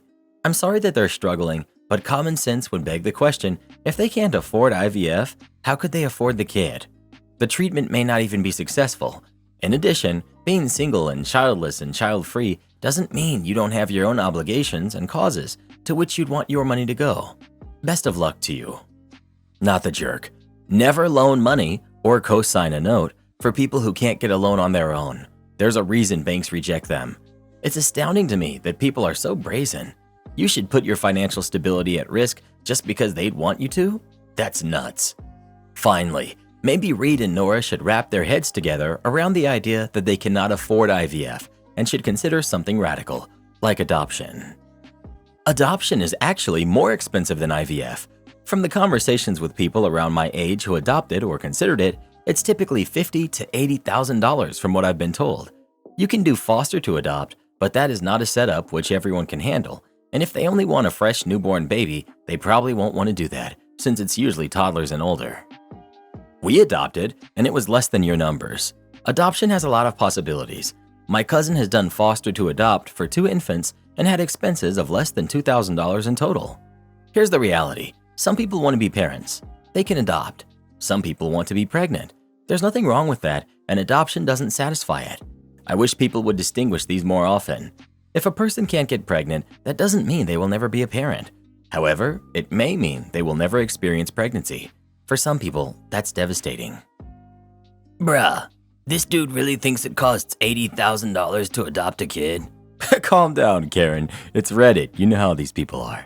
I made a customer cry. So I had a table a long time ago with a nice couple who were at the restaurant during our dying down hours. Everything was pretty quiet at this point. We were close to closing, and I was bartending, so I had started my cleaning duties for that. Well, this couple had been extremely pleasant. I offered different items to upsell the check, and they were happy I was giving suggestions. I made them several drink refills. They were very polite and just enjoying their night, but they were pretty quiet. I didn't mind though. I was busy cleaning up and closing down the bar. After I give them their meals, I say, "All right, you guys, if everything looks okay, I'll leave you to it. If you need anything, I'll just be cleaning behind the bar here, so you can wave at me or call me over if you need something. But I'll still be keeping an eye on you guys and checking up a few times." I usually only offer this towards the end of the night since I'm kind of distracted with scrubbing things down, doing dishes, and other bar-related things. But this couple was content with just quietly eating their meals. They didn't need any more drinks or anything, so I just cleaned. When I noticed they had finished their meals, I went over and offered a dessert for them to try, upselling of course, and they happily said sure, so I went and grabbed it for them. I also grabbed 2 new spoons since I had cleared their table already. Well, I had my nails done at this time, and I'm not quite sure how it happened, but when I sat down the plate with the dessert, I went to hand the woman her spoon. Somehow, the spoon slipped from my fingers as I was handing it to her, and it flung and pelted her kind of hard in her chest. I immediately went from professional service voice to panicked, unexpected voice and rushed together. "Oh my goodness, I'm so sorry. I swear I wasn't trying to throw that at you." This sweet woman just started laughing and laughing and laughing until she was crying uncontrollably at her table. And when she finally caught her breath, she said, "That was the funniest thing to ever have happened to me in a restaurant." She started laughing and crying again, so I started to chuckle once I knew she wasn't upset. And her partner was just smiling while he ate his cake and said, "If you knew the day she had today, you'd know how much it means that you got her to laugh this hard." I just chuckled again and said, "Well, I'm glad I could make you laugh. Did you hear that panic in my voice? I was so worried I would have accidentally upset you," which caused her to laugh and cry even harder and say between laughs, "That's what's making me laugh so hard. You sounded so panicked compared to your service voice." After I laughed and apologized again, I decided to just leave them at that point to enjoy the rest of their meal. And as I was cleaning up some more behind the bar, the woman was still laughing and eating her dessert. She laughed all the way until her and her partner walked out of the door. The guy left me $50 with a note thanking me for making his wife's day better and to not throw spoons at any more customers. Am I the jerk for telling my brother it was a dumb decision to invite his new girlfriend to our nephew's birthday? I'm 20, male. My brother Ron is 27. He met his late girlfriend Linda when they were 16, and they started dating shortly after. To say the family adored her would be an understatement. Linda was beautiful, smart, and had an amazing sense of humor. She's been part of the family for so long that most of us don't remember a time without her. Most of our best memories have her in them. Linda was very close to my nephew, Drew, who's 6. Drew is disabled and he's autistic, so he has a hard time connecting to other people. I don't know how to describe the relationship between Drew and Linda. They just sort of clicked. From the moment he was born, she was his best friend and would often watch over him. Sadly, Linda passed at the end of January after she was hit by a drunk driver. The entire family was devastated and we're still mourning her. Drew took it especially hard since he doesn't really grasp what death means yet. He constantly asks, "Where is Linda? And when will she be coming back?" Sometimes going as far as having full-blown meltdowns because he misses her so much. He's currently attending therapy to learn how to process his grief, but it's a slow process. Drew's birthday is in 2 weeks, and my sister and brother-in-law sent out invitations to everyone in the family asking who can come. Birthdays are a big deal in our family and are usually an over-the-top event with catering, so it's necessary to confirm the number of guests. Apparently, Ron wrote that he'll come with Gia, a new girlfriend he's hoping to introduce to the family. Most of the family's upset at him for moving on so quickly. I personally think it's none of my business, and I'm not going to tell him what to do or how to live his life. However, bringing a new partner over to his nephew's birthday when he knows how said nephew was so attached to his former girlfriend and is still mourning her is idiotic at best and cruel at worst. Brother-in-law told Ron that if he's planning on bringing that girl over for Drew's birthday, he shouldn't bother coming at all. Ron called me to complain, and I told him the same thing. He shouldn't bring her over. Ron called me a jerk and a bad brother. He said he's finally happy again after Linda's passing, and why is it so hard for us to accept that he moved on and support his relationship? I told him I'm happy to hear he's doing well, and I'm sure the family would someday love to meet the girl that makes him so happy, but I'm standing by my opinion that inviting her now was a dumb decision on his part, and he chose the worst possible time and place to introduce someone new to the family. Edit. Ron and Linda were still together when she passed away. Not the jerk. I don't think your brother should be punished for finding happiness with someone new and shouldn't be held to your family's timetable for grief. But Drew's birthday is the wrong time to introduce her to the family, given how young Drew is and how attached he was to Linda. Am I the jerk for not giving my sister-in-law and her family a luxury vacation? I travel a lot for work, so I have so many hotel and airline points it's crazy. This summer, I'm taking my family to Disney World. We're going to stay at one of the resorts on the property. My sister-in-law and her family had a hard time during lockdown, so I decided to do something nice and invite them along, my treat. I said I would pay for their flights, hotel, and park tickets. Everyone was excited until she started talking to my wife. Now she's upset that we're staying at one of the resorts and they have to stay at Disney Springs. Apparently, I'm being cheap by using points for their hotel instead of just paying for them to stay at the same resort as us. My wife told her sister and brother-in-law to just shut up and accept the gift, but they didn't. They told my in-laws that I was making their kids jealous by not letting them enjoy the same stuff as us. To be clear, the hotel I booked for them is very nice. It's just not the Grand Floridian. So I finally talked to them and gave them the choice of accepting my gift or not coming, since I could still cancel their reservations. They started yelling at me for being a jerk and taking something away from their kids. I had talked to them like adults, but when they started screaming, their kids heard them and found out that they might not be going. Now their kids are upset at their parents for possibly messing up their vacation, and I'm the bigger jerk for making them look bad in front of their kids. Am I the jerk? Let me get this straight. You're gifting them airline tickets, park tickets, and a nice hotel, and they demand more? Cancel their tickets immediately. For their benefit too, so they drop this entitled idiocy forever. So the kids can learn you get nothing if you're being a jerk, so they don't try to walk all over you in the future. Not the jerk. That would be them. Poor kids. Heck, I'll take this amazing gift with endless gratitude. Disney Springs got 4.85 out of 5 stars. I'll be so happy and grateful if anyone did this for me. Your sister-in-law could have chosen this route. Your uncle is just amazing and is offering us this unforgettable trip. We'll be staying at a different location, but doing all of the same parks and activities together. This will give us the chance to have some time with just us as a family too. Aren't we lucky to have such generous people in our family? We are really so blessed. But alas, wah, I want more. Am I the jerk for flipping out on my husband via text after he let his phone die during a family emergency? So I, 34 female, and my husband, 35 male, had a plan this weekend that he would be the next state over for a college reunion while I stayed home with our 1-year-old baby. All is fine and well until yesterday, right before he was leaving for the party that was at a bar, and I got an unexpected call from my parents who also live out of state. I'm a nurse, so they were asking what they should do with my grandma, who called them stating that she couldn't feel her foot and that she was in excruciating pain. I told them to take her to the ER immediately, and they said she couldn't walk, so I told them to call an ambulance. I called my husband right after, and the last update that I gave him before his party was that they were transferring her to another hospital for the emergency surgery for a life-threatening condition. I was waiting anxiously at home when the surgery was taking way longer than expected, around 3 hours. My husband hadn't checked in at all. I got a text from a number that I didn't know that was a drunk selfie of some guy and my husband with zero context. I texted my husband and said that I was worried sick about my grandma and didn't appreciate getting texted drunk selfies from random people. Heard nothing. After an hour, I texted the random number and asked if my husband's phone had died, and he said yes with a laughing emoji. Here's where I may be the jerk.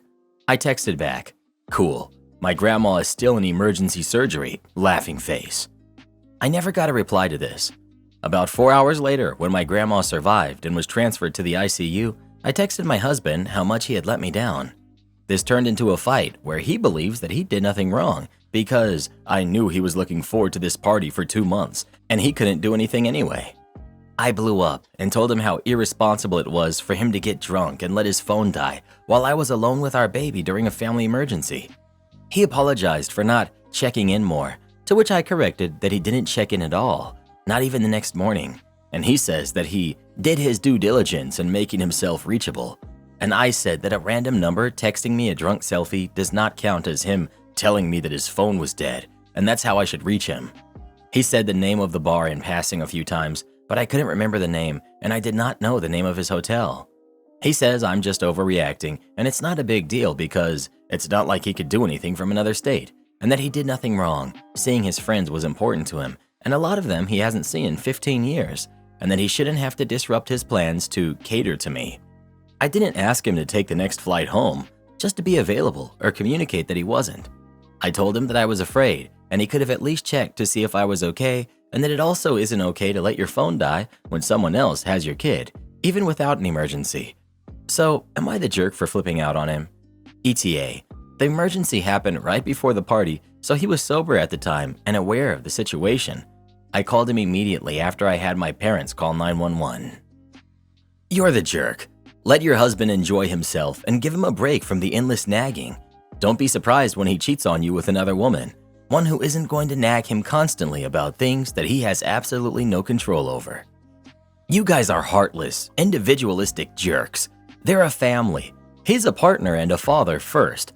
The least he could have done is check in as soon as he knew what was happening and apologize for missing communication earlier. This is the minimum expectation for an adult partner with a kid at home. Not the jerk, wishing your grandma a speedy recovery. I can only imagine how alone and scared you must have felt, and then the disrespectful drunk selfie on top of that. Your husband should be feeling mortified and needs to properly apologize and show support. Yes, exactly. So many people apparently think it's acceptable to just abandon your spouse in the name of having fun.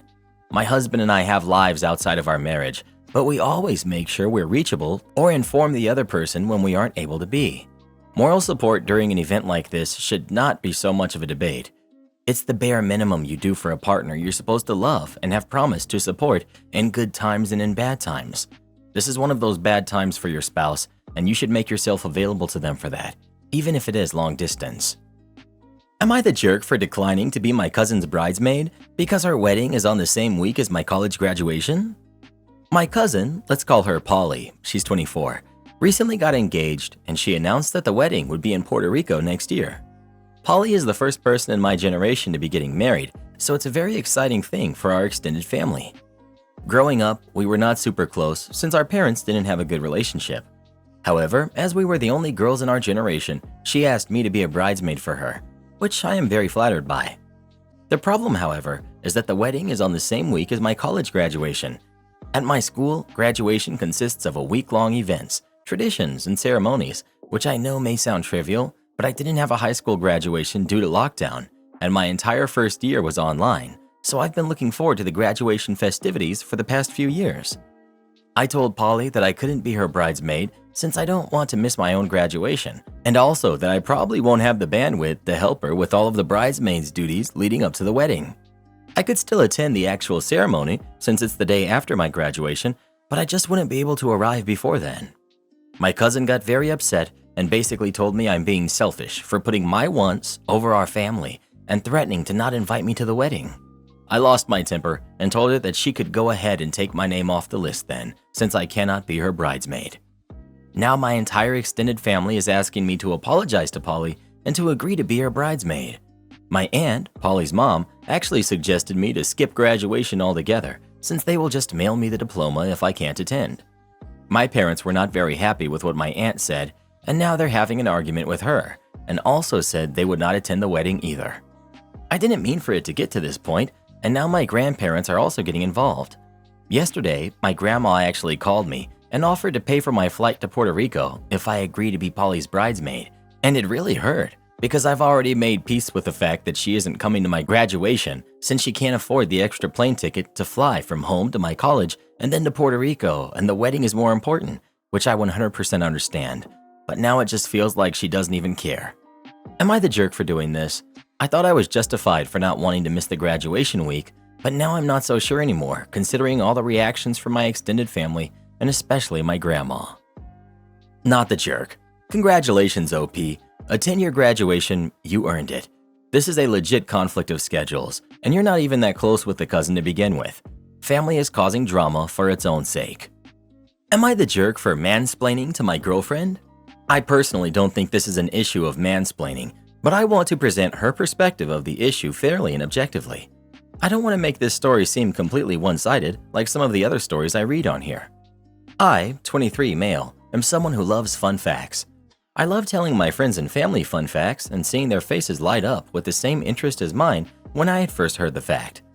I've been getting the feeling lately that my girlfriend, who's 23, isn't really treating me with respect.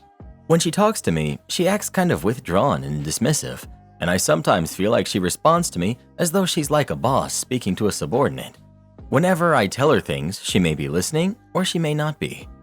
Yesterday, I told her a fun fact about how styrofoam containers aren't actually made from styrofoam. Instead, they're made from a material called polystyrene, and she didn't even blink and just said, okay. Today, we were over at a friend's house for dinner, and she let us take some pasta home for leftovers, and I heard my girlfriend say, "Hand me that styrofoam container." I got a little annoyed since this was proof that she doesn't give a hoot about the things I said. So I said in an annoyed voice, It's made of polystyrene, not styrofoam, but I guess it doesn't matter what I say since you wouldn't listen anyway." After that, all heck broke loose, and my girlfriend is refusing to talk to me because I was rude, even though I was literally just pointing out that she's being disengaged and disrespectful to me by not caring about the things I say and making me feel kind of unimportant. You're the jerk. I wouldn't listen to you either. Styrofoam is a brand name for polystyrene. He'd still be the jerk even if it were a different brand. Hand me the Kleenex, please. It's Scotty's. Don't you ever listen? You're the jerk. The common name used is styrofoam, so her calling it that doesn't mean she's not paying attention to you. Sharing fun facts is fine, but it's unreasonable to share a fun fact about, as an example, the scientific word for turkeys, and then get mad when the person you told continues to use the word turkey instead of the scientific name. I really hope this is the first time you made this type of comment about your girlfriend not paying attention to what you say, because if it isn't, that sounds incredibly annoying. It's not mansplaining, it's info dumping. Other people may appreciate it, but it sounds like your girlfriend would like it to be less, since it appears she gets higher doses of info dumping than anyone else. While fun facts are cool, to constantly talk about them can be exhausting. Where's your respect for your girlfriend exactly? Do you ask her if she'd like to know a fun fact, or do you assume and just tell her? Styrofoam fun fact would only be a fun fact to someone interested in styrofoam and how things are made. Why did you get annoyed over your girlfriend asking for a to-go container? It makes no sense. No one is going to ask for a polystyrene container. Why would you call her out in front of people? You seem to be the one that is extremely ignorant and disrespectful. You're the jerk. You're the jerk. And that doesn't sound like a fun fact, to be honest. Perhaps you might need to learn facts that people actually find interesting, because what material some everyday item is made of is just not it. Also, a styrofoam container is called that for a reason. She's not wrong for calling the product by the name it was given. Agreed. A fun fact would be talking about why we call them styrofoam containers instead of polystyrene. Also, OP sounds like a super boring person to be around if this is their idea of fun. Am I the jerk for bringing up the fact my brother hasn't had a steady job since he graduated 3 years ago?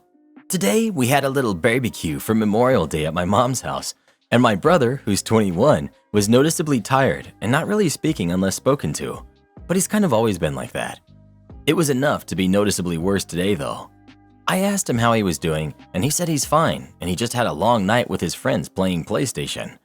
I told him he should have probably planned to go to sleep early so he'd have energy for the barbecue today, and he sarcastically responded that he couldn't help it. I regret my response to this, but I said, maybe you'd have more energy if you had a job. His demeanor quickly shifted,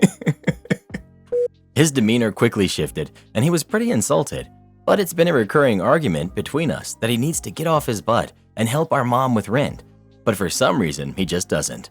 No matter how hard we poke and pet him, he won't budge. He's not in college, and the only money he makes is when he goes logging with his dad, which isn't really a job and only happens a few times a month. Eventually, he started crying and ran to his room. My mom was upset with me for ruining the barbecue, which I didn't expect to happen, and told me I should probably leave. I'm 23, female, and I've had a job ever since high school, and I'm in college currently. I moved out when I was 19 and never looked back. But for some reason, my mom isn't as strict with my brother as she was with me. She occasionally sends him links to places that are hiring, and that's it. Honestly, he's got a heart of gold and a lot of friends and family who adore him. I just wish he'd get a job to help my overworked mom out. Am I the jerk? You told him maybe he'd have more energy if he had a job? This right here is a cheap shot and doesn't even make sense. Not to mention a drama starter. Can't blame your mom for asking you to leave. You tout that you've had a job since high school, go to school currently and live on your own. Yet here you are starting unnecessary childish drama at a family barbecue. You're the jerk. You're taking a problem that has nothing to do with you and making it your problem. Comments like that are not going to help him. He's an adult. His job situation is his to deal with. And if he's not paying rent to your mom, that's up to your mom to sort out.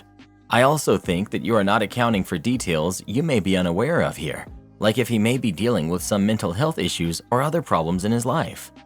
You're the jerk. It's not your place to shame him. If your parents have an issue with him not paying rent or his lack of employment, they can talk to him. It's not your place. If all the poking and prodding hasn't worked before, it's not going to work now. A family barbecue for the holiday isn't the time nor place for such shaming anyway. OP seems to think that adults should have jobs and not stay up all night playing video games. You really thought the people on Reddit were gonna agree with you? Don't leave the clearance section until you finish tidying it. Another tale from my retail job, which I recently quit, while I procrastinate from my other work. This one is from about 15 years ago at my original store. I worked in the ladies section doing recovery, basically tidying up and sometimes printing price tickets for the shelves if any were missing or torn. And though it was generally possible to get it finished within the time allotted for my shift, busy days or events such as Mother's Day or pre-Christmas and Boxing Day sales turned it into a nightmare. As if the usual holiday shopping mess wasn't bad enough, the department manager, Stacy, had in all her infinite wisdom decided to put all of the ladies' wear clearance into this section at once. They actually did it for all the clothes departments, but most of them only had a small amount, so you could easily fit it all in the normal clearance racks. However, the ladies department had ended up with 10 times as much clearance as usual for this time of year, because whoever decides what clothes we'll sell made bad choices, and we ended up with mountains of horrid outfits marked down to $1, even though most people wouldn't wear it if you paid them $50. Usually they would keep most of the excess stock out in the back and just have a few racks of it in the section, and as the stuff in the section sold and the racks got empty, they'd be replenished from more stock from out the back. For some reason, Stacy decided she wanted all the ladies' wear clearance to be available to customers at once, even though it didn't physically fit on the racks. Not to be deterred by stupid little things like logic and reason, she moved the regular stock from the main middle aisle of the section into other aisles, causing those to be overfull, and ordered the full staff to put the clearance all along the middle aisle. When I say the clothes were literally bulging off the shelf arms, I'm not exaggerating. You could barely even walk down the aisle without the first 4 to 5 things on each arm falling off. And of course, if a customer wanted to look at anything further back on the shelf, they'd knock most of the other stuff off in the process. So there was constantly a several-inch layer of clothes lying on the floor. This made it literally impossible to actually recover the clearance section properly. But generally, recovery staff were told to prioritize doing a little pickup every hour or so and make sure there was no stock on the floor and spend the rest of the time going through and recovering the section, making sure everything was in the right place and in the correct size order. So, I had a shift on Boxing Day, and I'd heard from the pre-shift huddle that one of the big regional managers was coming in to visit and inspect the store at closing time, and that we needed to make sure the store was perfect. Not sure how that was meant to happen on Boxing Day, and with half the number of staff we needed, but whatever. When I started my shift, 90% of the clearance clothing was on the floor. For most of the aisle, you couldn't even see the floor. I knew that there was no way I'd be able to keep the floor clean in the clearance section because my shift ended at the same time the store closed. Anything I tidied up would immediately become destroyed by customers. So I decided I would focus on getting the rest of the section presentable and then quickly try to pick up the clearance section in the last 10 to 15 minutes of the shift before the store shut down.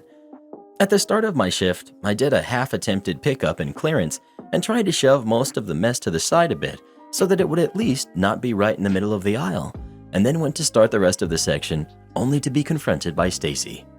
Stacy: What are you doing? Have you seen clearance? Why aren't you fixing it? It's all over the floor. Me: Yeah, because you put too much stock in there. I picked it up, but it falls off again because the shelves are too full and customers just knock it down as soon as I fix it anyway. Stacy: Well, are you planning to do anything about it? Me: Right now, I can't do anything about it. There are so many customers in the aisle, I can hardly get in there anyway. And since I can't keep clearance tidy with customers in the store, I figured I'd get the rest of ladies' wear tidied and then pick up clearance at the end. Stacy: Not good enough. You need to make sure clearance is off the floor and sorted properly. You know Bob, Regional Manager, is due for a visit this evening. Me: I understand that, but like I said, it's literally impossible to recover clearance because of how much stock is in there and how many customers there are. If I can at least do the rest of the area first, then it will only be clearance that looks a bit rough, and I can at least make sure everything is off the floor at the end of the shift.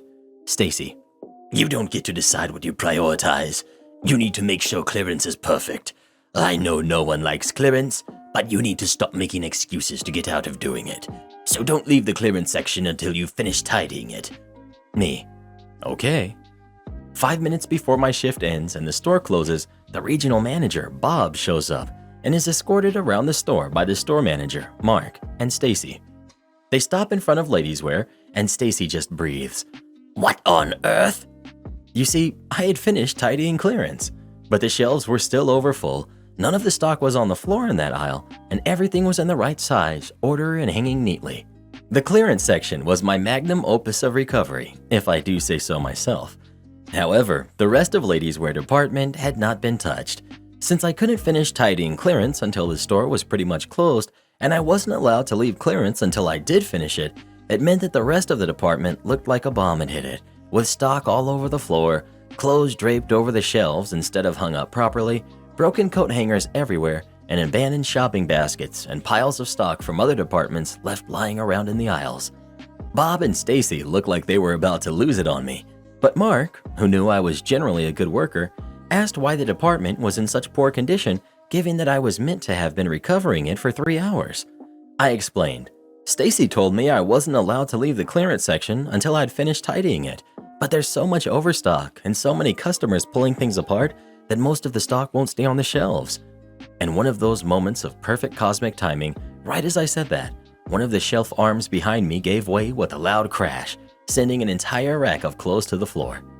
Mark just stared at me silently for a few seconds and then said to me, "Well, you've done well under the circumstances. You can go home." I'm not sure if Stacy got into any trouble, but nothing else was said about it to me by the store manager, and I never got any warnings or disciplinary action or anything. The following shift, more rails had been brought out from the back and placed in the central aisle of the store, and some of the clearance had been moved to those rails to free up space in ladies' wear. Stacy refused to talk to me for about a fortnight though. Karen serves rotten food to the wedding guests, gets exposed. My husband, 27 male, and I, 26 female, were married 8 months ago. We had a big wedding with lots of food and drinks and people. I knew we would likely have leftovers, so I had arranged for them to be donated to the soup kitchen we sometimes work with. However, my mom went behind my back and took most of the food with her. I didn't really know what happened to the food. Until now. My sister, Callie, who's 30, got married over the long weekend. She didn't want to mess with any of the planning, and knowing how my mom was during my wedding, decided to let our mom take over the whole thing. All we had to do was show up where we were told and party. The ceremony was beautiful, but it was when the buffet was revealed that I noticed something odd. The food looked eerily familiar, like identical to what I had had for my wedding, except for a little more dried out and sad. I found an opening and went to ask my mom about it, when she happily told me that she saved a fortune by unfreezing the food from my wedding to serve to the guests now. I was horrified and immediately voiced my concerns about safety. She got upset and said I was acting like a snob and should be happy the food wasn't going to waste. I argued that it was never going to be wasted, but she wouldn't hear it. I didn't want to make a scene, but I was worried about people getting sick, so I snuck off to see my sister. She was horribly embarrassed mentioned that mom had said something about saving money, but didn't question it because she didn't want to foot the bill like I had. She told me not to eat the food and thanked me for everything. From there, my husband and I discreetly started telling some of the guests to be wary of the food, and the rest of the night was fine. My mom caught some flack for being cheap, but I've also been catching heat myself. Some of our relatives have been saying that I intentionally made my family look bad and that the food was fine as it was frozen and then defrosted for the wedding. They say no one would have known if I didn't make a stink over it. I don't know if I did anything wrong. I could use some help and would like to know if I should apologize. Am I the jerk? Edit. I'm getting a lot of repeat questions, so I figured I'd post here. 1. My wedding had about 200 guests. My husband has a large family, and we intentionally planned for more people to come and knew that a lot wouldn't for one reason or another. So we knew we'd likely have leftovers and wanted to be smart about it. 2. My sister and her husband have been together for about 10 years. They recently decided to get married for tax reasons and wanted to do a courthouse wedding, but my mom begged her to let her do an event. So she had a small wedding with only 50 people. My sister hates planning and people, so she let my mom do everything. 3. Have y'all ever heard of garage freezers? They're super common where I'm from. Not the jerk. OMG. It's not that it was stored frozen for 8 months. It's that it sat on a buffet table for who knows how long at your wedding, then in your mother's car before it was frozen. This is not only tacky, but super dangerous. Not the jerk. Has nothing to do with it being frozen, but how it was frozen, stored, and then thawed out. Unless mom has a food handling degree, I'm sure that food has extras. Not the jerk. This is straight up unsanitary and a major health hazard. Your mother is a cheap, gross, and dangerous person. Oh yeah, and she's a jerk. Am I the jerk for telling my husband I'm not comfortable driving with our newborn 3 hours every day to take my older stepson to school? My husband, 36 male, and I, 33 female, have been together for 6 years. He has a son who's 10 from a previous marriage that goes to school 45 minutes away from us, right next to his biological mom's house. He's with us almost 5 days out of the week, so either my husband or I have been driving him to school every day. That's almost 3 hours back and forth. I asked for him to be moved to a school that's closer to us since he spends the majority of his time at our house. My husband and his ex decided that for now, it's best that he goes to the same school because of familiarity, and maybe next year he'll go closer to us. It's ultimately their decision and not mine. I'm currently pregnant and our baby is due at the very end of December. I asked my husband if my stepson can be taken to school by his biological mom for a month or so after the baby is home so that I don't have to drive 3 hours every day with a newborn in the cold and Midwest snow, especially since winter break is over a week or so after I give birth. To my surprise, I got hit with, "Don't worry, biological mom and I will figure out the arrangements for our son. I get that you will now have a different kid as a priority, but I'm sure that if stepson was your biological son, you wouldn't have a problem doing what needs to be done for both of them." I'm so hurt by that statement. I've taken care of my stepson as if he was my own since he was 4, and I've never treated him any different. I'm on maternity leave now until May of 2024, so I will be home and my husband works 24-hour shifts, so he can't take him on the day that he's working, so that responsibility falls on me. My family lives an hour away, so that's not an option to help with driving or babysitting every day. My husband doesn't have contact with his family. So, am I the jerk for asking for help after the baby is born for a month or so? Edit. His biological mom works 5 days a week, 12-hour shifts, so she'd have to switch her schedule in order to take him to school every day. Edit. Thank you everyone for your feedback and concurring that I'm not crazy in this situation. I've been crying about this thing the entire morning. I've read every single comment and the majority of you are right. It's a hard pill for me to swallow, but I will have to put my foot down. I have a lot to think about and discuss with my husband, but I know one thing for sure is I'm not going to put my baby at risk by driving for such long periods of time. Thank you for caring about me. Not the jerk. Your husband is completely ignorant. He expects you to be up feeding a baby all night, then get 2 kids ready to go, drive an hour in very possibly bad weather at 6 or 7 a.m., there and back, then again a couple of hours later? This cannot even be for the benefit of your stepson. Both kids and you suffer. It's not safe. Sleep deprivation is not safe. What about when the baby needs to be fed and you're driving? You'll have to pull over. Stepson has to wake up too early and spend that limited amount of time out of school in a car. No one is reachable should your stepson need a parent while he's in school, such as illnesses or injuries. Your husband is not a good parent or spouse. He and his ex are not thinking about their kids or you. If they aren't there to actually parent their kids, then they need to figure their own stuff out and not put that on you. Not the jerk. Pregnancy or not, biological or not, driving 3 hours a day for a 10-year-old to go to school when it clearly isn't necessary is a bit unhinged. If you were in the absolute middle of nowhere and online school wasn't available, maybe. Not the jerk. Let them figure it out. You'll be a busy mom with a newborn. I think your counter-argument would be, if he were my son, I would enroll him in a school closer to where he lives so he'd be closer to friends, have a better social experience, and doesn't need to spend 3 hours in a car every day. Am I the jerk for expecting my brother-in-law to pay for my jet ski after he let my nephew wreck it? I just had my family out to the lake for Memorial Day. I work remotely from there, so it's not just a vacation home, it's my home. I'm single and I like to buy myself toys. I also like to entertain. I own 2 jet skis. They're a lot of fun, but also really powerful. My sister and her family came up for the weekend. We had a good time and I had a blast towing the kids around on a tube. The problem came when one of my nephews wanted to drive the machine. I said no because while I may call it a toy, it's not actually a toy. When I was in the house, my brother-in-law let my nephew drive it, but they skipped a step because he's an idiot. He forgot to attach the tether clip to the life jacket. The kid lost control and fell off. Normally, the tether is a switch in case you fall off, and it turns the machine off if you do so. So, the jet ski took off for a bit and then started making slow circles until it ran into a dock. A bunch of the plastic on the top broke and some got badly scratched. They came and told me, and I told him he had to pay for fixing my machine. He's mad because it was an accident. I said he took it and gave it to someone who didn't have permission or experience, and he's responsible. My sister and I talked, and she paid me for the parts I will need to fix.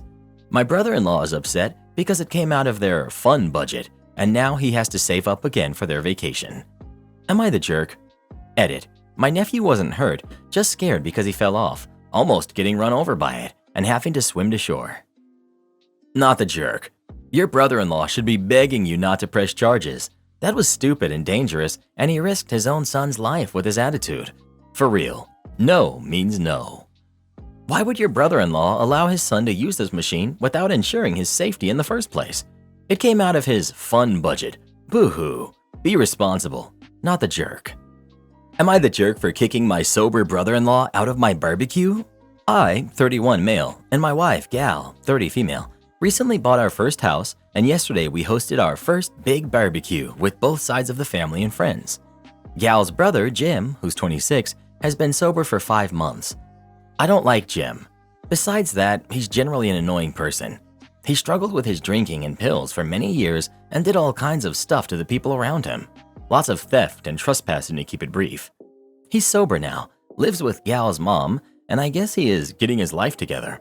Though he still isn't working or dealing with his court stuff, so I don't know what exactly that entails. He's become absolutely insufferable in his sobriety.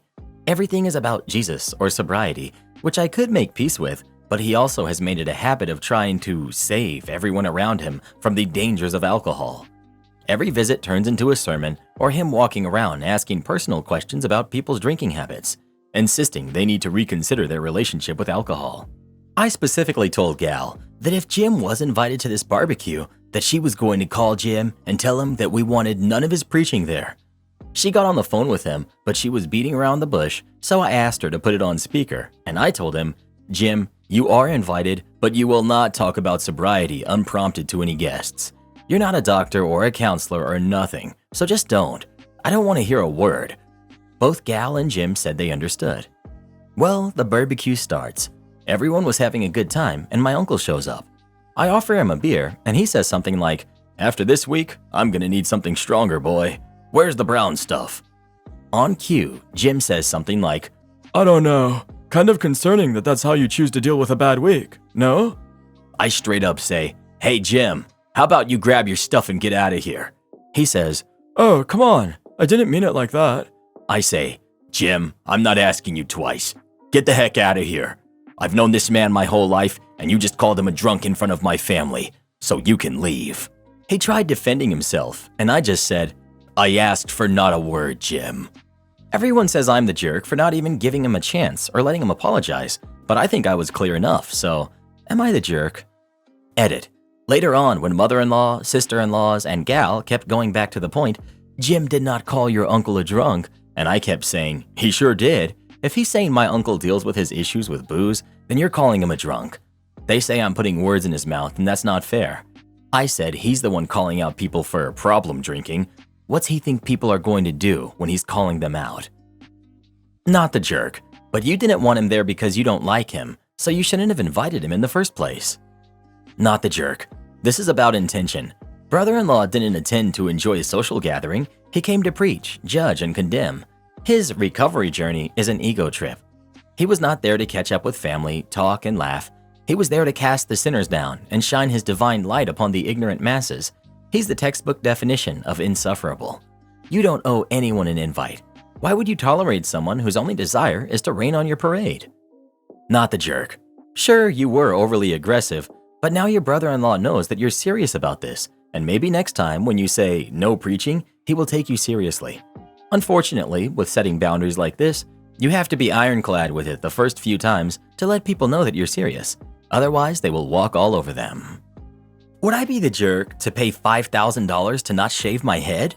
I, female 36, have a severe case, a condition where a minor infection causes the immune system to attack the sheath around my nerves. My case was severe, and I lost all strength in and control of my arms and legs. My face, arms, torso, below my waist, and my legs all feel like I put them to sleep, and there's almost no feeling in these areas. I was in the hospital for 3 weeks. I required an ambulance to get me out of bed and appointments for 3 months. I have very long hair, down to my butt. It's always been very important to me. It makes me feel like me, which is super important when I've lost everything else. I've lost all ability to do things I'm passionate about. Laying in a hospital bed is havoc on the hair. I asked my wife, 43 female, to brush it several times, but it never happened. She's done what I needed otherwise. It did hurt a bit, as she knew how I felt about my hair. I asked the care staff at the hospital, but they were too busy. By the time I got home, my hair was in a horribly tangled braid. Pre-illness, I could have gotten it free in a few hours, but I couldn't control my hands at all. At this point, my wife made a half effort to untangle it, but lacked the patience for it. She called a few stylists to see if someone could come to our house and work on it, but no dice. Over the next 3 months, lying in bed, my hair transformed into a hard, matted baseball on top of my head. When I could get out a bit, we tried a few local salons, but they had no idea how to fix it. All suggested shaving it off, and that hurts my heart a lot. It would take 6 years to grow it back. This brings me to the issue. There's a salon 9 hours away that specializes in the issue. I have an appointment next week after an 8-week wait. The problem? They believe it will take 20 hours over 4 days to fix it. The appointment will cost $4,000, and it's another $600 at least for gas, hotel, food, and expenses. We're not rich in good times, but my wife has had to quit working to be home to care for me. My medical supplies have increased spending. It takes forever to get Medicaid to cover supplies. This is a disgusting amount of money we could really use elsewhere. If I felt like this was my fault, I wouldn't even consider spending that money.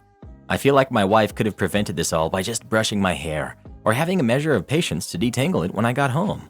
Also, she clearly hates working on my hair, and I will need someone to brush it, possibly forever. She's the only option. I know being a caregiver is hard enough. I don't want to be more of a burden. There's also the chance none of this works, and I have to pay a lot of money and still lose it. I could live with a shaved head, no matter how hard it would be. Tomorrow morning is my last chance to cancel and get most of my deposit back. Would I be the jerk for spending all this money on my hair? Have you considered that your wife may be exhausted? She's already had to quit her job to care for you. Adding your specialized hair care on top of everything else is asking too much. On top of that, you would be using money both of you need to live: rent, food, utilities, transportation, medical supplies. Ask yourself this: is your hair more important than your wife eating? You would be the jerk if you spend $5,000 on your hair when neither of you have an income. Edit, per OP's comment, the wife also needs surgery and they have a kid. I'm not going to call you a jerk, but the reality is that you can't afford the expense. Here's the thing. Even if you spend $5,000 and your hair turns out perfect, what happens next month, the month after that? You can't take care of your own hair. Your wife doesn't like taking care of your hair. You would be the jerk to spend that amount of money fixing your hair that you cannot care for yourself. Soft, you're the jerk. You can't afford this. I know you love your hair, but with no income coming in, $5,000 is an awful lot to spend on something that isn't an absolute necessity. Also, what happens after? It doesn't seem like your wife is going to start taking care of it for you. What's to say that it doesn't get matted up all over again? Is there any way that you could have the hair cut and made into a wig? Am I the jerk for revealing while I rejected a promposal nearly 10 years ago? I, 27 female, attended school in the UK. Towards the end of our final year of school, when we turned 18, our schools organized something called a formal, which I suppose is a bit like a prom without the romantic aspects, as you're not supposed to go with anybody. And the idea of promposals generally isn't something that's done here. Nearly 10 years ago, I was preparing to leave school. I found out that not only did a boy in my class have a massive crush on me for years, but he was planning one of these massive promposals that are often done at proms. He had always been a horrendous bully to me. He would go from calling me names and claiming that I would die alone and unloved to stealing my friend's phone to get my number, or sneaking up behind me and cutting off strands of my hair, or going so far as to find my house through my father's distinctive car. Naturally, when the day for his promposal came along, he came out with his sign in front of the entire school, and I bluntly said no and walked away. I don't like confrontation or arguments, but I had no intention of sparing his feelings after all he had done, and I was honestly just uncomfortable and wanted to leave. He badgered me until the day I left school for turning him down and being heartless. His friends did the same. I didn't care. I recently met one of his old friends in my old town. I went to the business where one of them was working, and he kept bringing this up, saying that my bully had gotten depressed after we left school and hadn't dated at all because he was embarrassed from the rejection and was still hung up over me. He kept asking me why I felt it was okay to reject him like that, over some nasty words, and if I was really that petty. I got sick of it, so I told him, turns out that because of all these creepy things that happened within the classroom, he hadn't seen them or even heard of them happening. His friends and my other bullies within the class were covering for him. The friend abruptly left without a word, but apparently the gossip did the rounds. Now the friend group is divided in two. Many of them who didn't know are upset with him for lying and upset that their other friends hid what was happening as they think it went too far. The others are upset at me for airing his dirty laundry. His parents apparently also know now, and they're upset that he had their sympathy through lies, and now they know that he practically stalked me, which brings up questions about whether they want him to take over the small farm versus his younger brother. I wonder if I should have just let his friend be mad at me. I'd probably have never seen him again anyway. I didn't know that he would tell anyone, as he's never been one for gossip that I knew of. But I also didn't expect this to potentially ruin the life of someone I haven't seen for nearly a decade. Am I the jerk for telling his friend the truth about what happened? Not the jerk. Were you expected to lie for someone who made your life horrible for years? How could you possibly have known that everyone would find out? And even if you did, that changes nothing. He chose to do what he did all those years ago, and now he's getting found out for being a creep and a bully and lying to all of his friends, and that's somehow your fault? I don't think so. Am I the jerk for not sharing my inheritance with my cousins? So I'm 31, female. My mom passed when I was 4. She was 26. Dad has never been in the picture. After my mom's passing, her twin brother, my Uncle Jack, became my legal guardian. He passed away suddenly 2 months ago. My grandparents started a watchmaking company over 50 years ago. They ran it for over 40 years and retired a decade ago. My uncle took over. When I went to live with my uncle, he just started working for the company full-time after graduating college. Instead of having a babysitter, he would take me to work if I was not in school. Uncle met Melissa when I was 10. She was very nice to me. They got married when I was 12 and had their first kid a few months later. When my cousin Mark, who's 20, was born, things changed. She stopped packing my lunch and other stuff. I knew that she was not my mom, but before she would just look at me with a smile, and after she would barely acknowledge my existence. They had 2 more sons.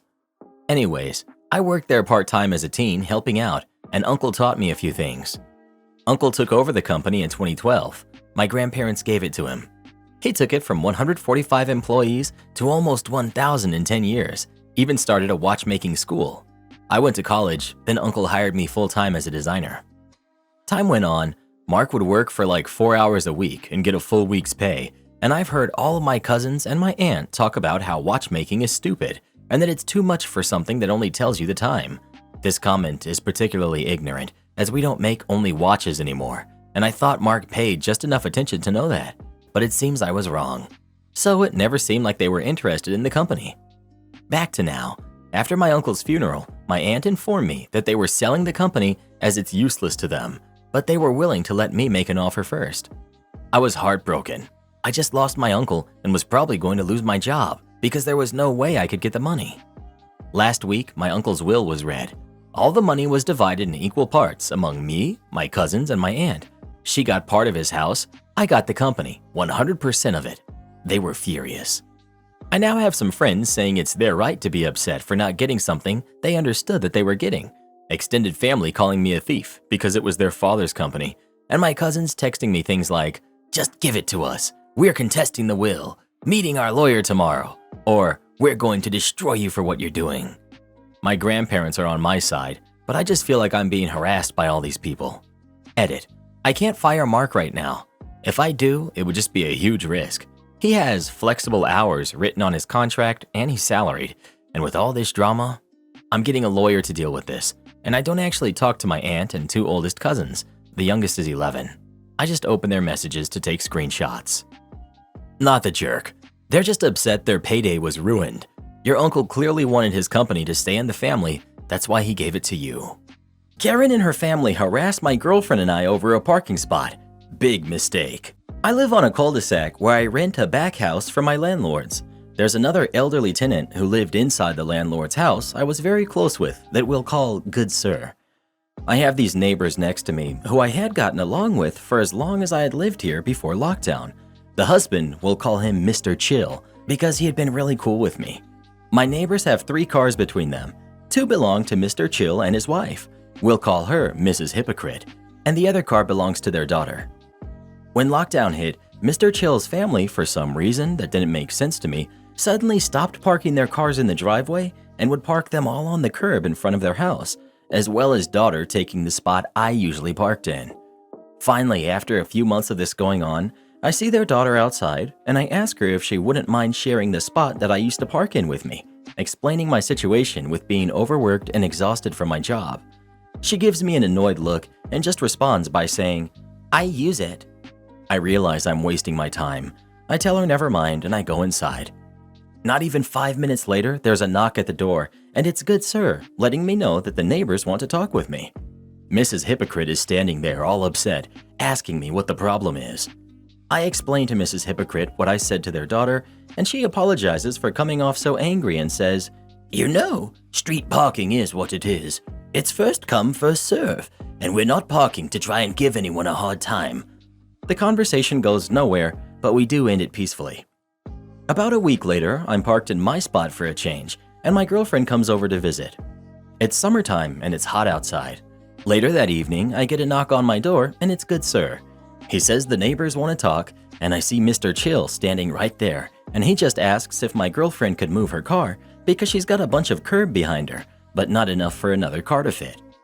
Before I can even say anything, Mrs. Hypocrite shows up out of nowhere and goes off saying, "I'm sick of going back and forth about this.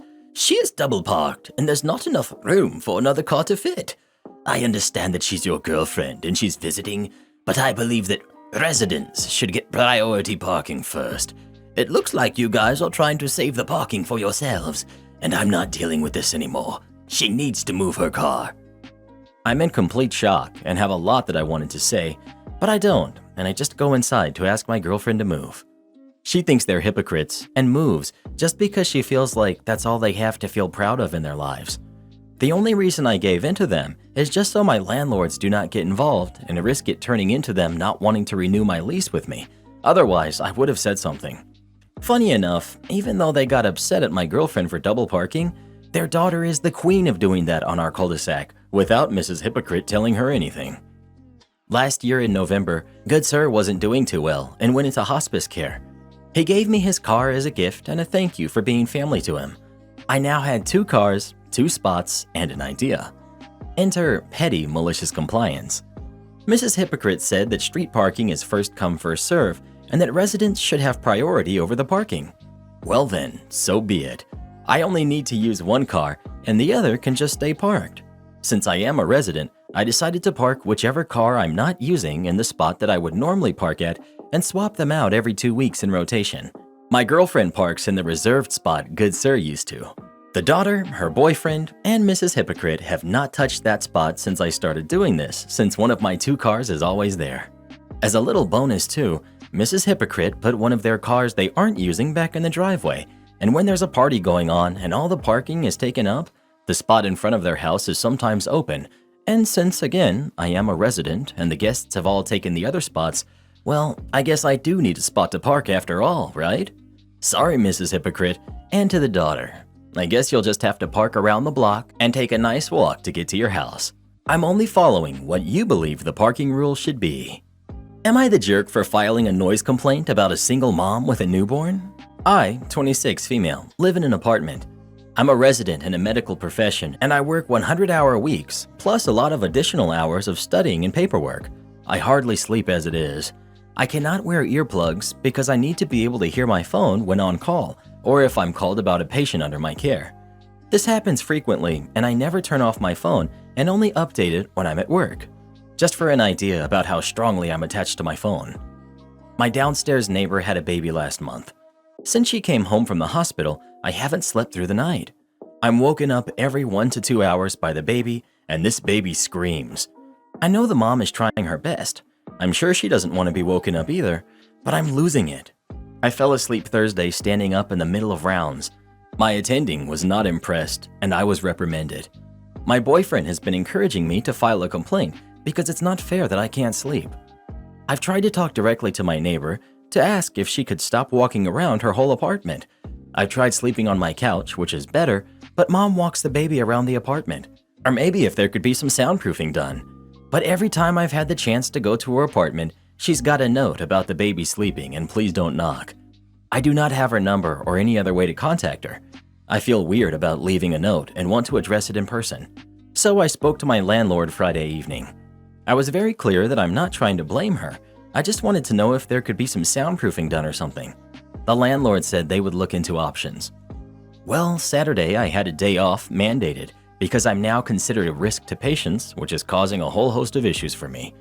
I was sleeping and woke up to pounding and screaming. The mother was furious with me and kept screaming about how I'm selfish and trying to kick out a single mom, etc. Neighbors were watching and I kept trying to explain, but she and the baby just kept screaming. I lost it. I'm beyond exhausted and just screamed back. I told her that her baby is so loud she might cost me my job and that I just can't function anymore because of her and that soundproofing isn't the end of the world. If she can't soundproof, she should be considerate and buzz off from the apartment building. She started crying and left. I feel awful about it. I know I shouldn't have yelled. I know that makes me the jerk. But am I the jerk for filing a complaint? My impression was the landlord was going to fix the issue, not kick her out. I don't want that. Edit. Thank you for the replies. Just to address a couple points. 1. Yes, working these hours is insane. It's not okay. But unfortunately, the way this field works is you either get on with it or they will fire you, and there goes the last decade of my life. Matching with another residency is next to impossible. Besides, I want this career. Hopefully it'll change as the younger generation pushes for change. 2. I live on the top floor of my building. I've been here 5 years. There's been a few families with kids, including babies, that have lived here over the years. Life sounds have never been an issue. This baby is loud and it's constant. The baby will scream every 2 hours or so and can go on for over an hour most of the time. I do not think the mom can just tell the baby to be quiet. I want solutions so I can sleep and that's it. I've tried soundproofing my apartment, short of tearing up the floor and installing insulation of some kind. I've done everything that I could find online. It has not helped. I hear the baby crying, by the way, when the mother walks the baby around the apartment. I don't hear her walking. When the baby is in the bedroom, I can sleep through the crying, but when the baby walks over my head, I cannot. I cannot just move. Firstly, finding the time to move or the money is impossible. I have to live 15 minutes from the hospital, which is why I can't stay at my boyfriend's, and I'm lucky my landlord has kept my rent down. He's rented to many residents from this hospital for decades and cuts us a break, since I can't afford anything else in this area. I might be a doctor that works a lot, but I don't even make $40,000 a year before taxes, and then take about half of that to our student loans, so moving to a house isn't an option. 4. Yes, I could sleep in an on-call room and do occasionally, but as people have said, the rooms are awful and they're not really quiet with all the other residents trying to work, sleep, etc. Plus, I think it's reasonable to want to go home and sleep when I can. I have to make food, do laundry, call family in private, and decompress alone. So driving home and doing that and driving back to sleep for the foreseeable future isn't going to work. 5. I don't wake up to vibrations. I need the sound. I've tried noise-canceling earbuds. I don't like the headphones. I can't get comfortable. But spend most of the night terrified they'll fall out and I won't hear my phone, so I don't sleep. Missing a call is automatic grounds for termination, so the fear is very real for me. 6. My landlord called me earlier today and told me he heard about her coming to scream at me. He informed me he had no intention of evicting anyone. He spoke to her about when he could come and soundproof her apartment. He's been considering this for a while and has decided to bite the bullet and soundproof every apartment, starting with hers, as multiple people have mentioned this to him as well. She was never in danger of being evicted. I never wanted that either. Babies cry, but I didn't sign up for this. I've never had this issue in any apartment I've lived in. This is the first complaint I've made in over 5 years, besides my shower head breaking. I think soundproofing is valid. Maybe it'll disrupt this mother, but I've decided I don't care. Long term, this will be better for everyone. And yes, I'm the jerk for yelling at her. I snapped, and since everyone keeps saying this woman is exhausted and sleep deprived, so I should be understanding, I think the same can be said for me, since I'm awake when she's awake, so sleep deprivation on both ends probably led to very bad communication on both ends. Hopefully the soundproofing will resolve some issues. Karen demands I pay $7,000 for her wedding dress. I had an incident on my wedding day back in 2017 where my former fiance abandoned me and ran away with his pregnant mistress. That image, those details are forever engraved in my mind, and I'll never forget how I felt that day. This was truly a turning point in my life. My family always has been there for me, so I kept them close. My younger sister is currently engaged, and her wedding will be in a few months. She's struggling with money, so I decided to help her and her fiance and pay for the wedding dress. This allowed her to be able to buy her dream wedding gown that cost $7,000. It's a lot for a dress, but she literally cried because she wanted it. This happened a few days before we agreed to go buy the dress. We were eating dinner at my parents' home, and my cousin and aunt were there. My aunt was asking my sister about the wedding, and my sister said that everything was going according to plan, and then casually laughed and said, "Let's just hope he won't run away with a pregnant mistress or something in our wedding day." I was blown away completely. She laughed, and Aunt laughed too, as if this was some sort of a joke. She was basically mocking what happened with me and my wedding. It happened so fast, I got up and started screaming at her, calling her an idiot, but my parents asked me to take it easy, and she said it was a joke, and she didn't think I'd react so intensely. My aunt remained seated, and my cousin asked me to calm down and drink some water, but I grabbed my stuff, and as I was getting ready, I told my sister she was getting $0 for her dream wedding dress, then I walked out. I heard louder commotion as I walked, and my dad and cousin followed me outside, trying to talk, but I asked to be left alone. My dad spoke to me, saying I was too harsh over my sister's joke, and said that I know this is how she is with her dark sense of humor. They said she'd been crying after I decided to back out of helping her and said this would ruin her wedding. They want me to reconsider my decision since it might damage my relationship with my sister, but I refused. Did I overreact? Info. It's my aunt that would usually bring up what happened from time to time and say stuff like, "If what happened didn't happen, you would have had at least 2 kids by now." Or, "Do you know what day it is? It's your wedding anniversary." It's harsh, but she stopped doing it. Maybe my sister is still being influenced by her. It hurt the same and more coming from my own sister. She was crying over a dress. She should have been crying with remorse for how she hurt you. Not the jerk. All she cares about is her day and her dress and your wallet. Tell her to buzz off, and if anyone in your family gives you crap, tell them the same. Tell them that in 10 years, if she's matured and can sincerely apologize, you might forgive her and you might consider a nice anniversary gift, if the marriage lasts that long. Not the jerk. I wish I had $1 for every time I saw, "You know how she is," on this sub.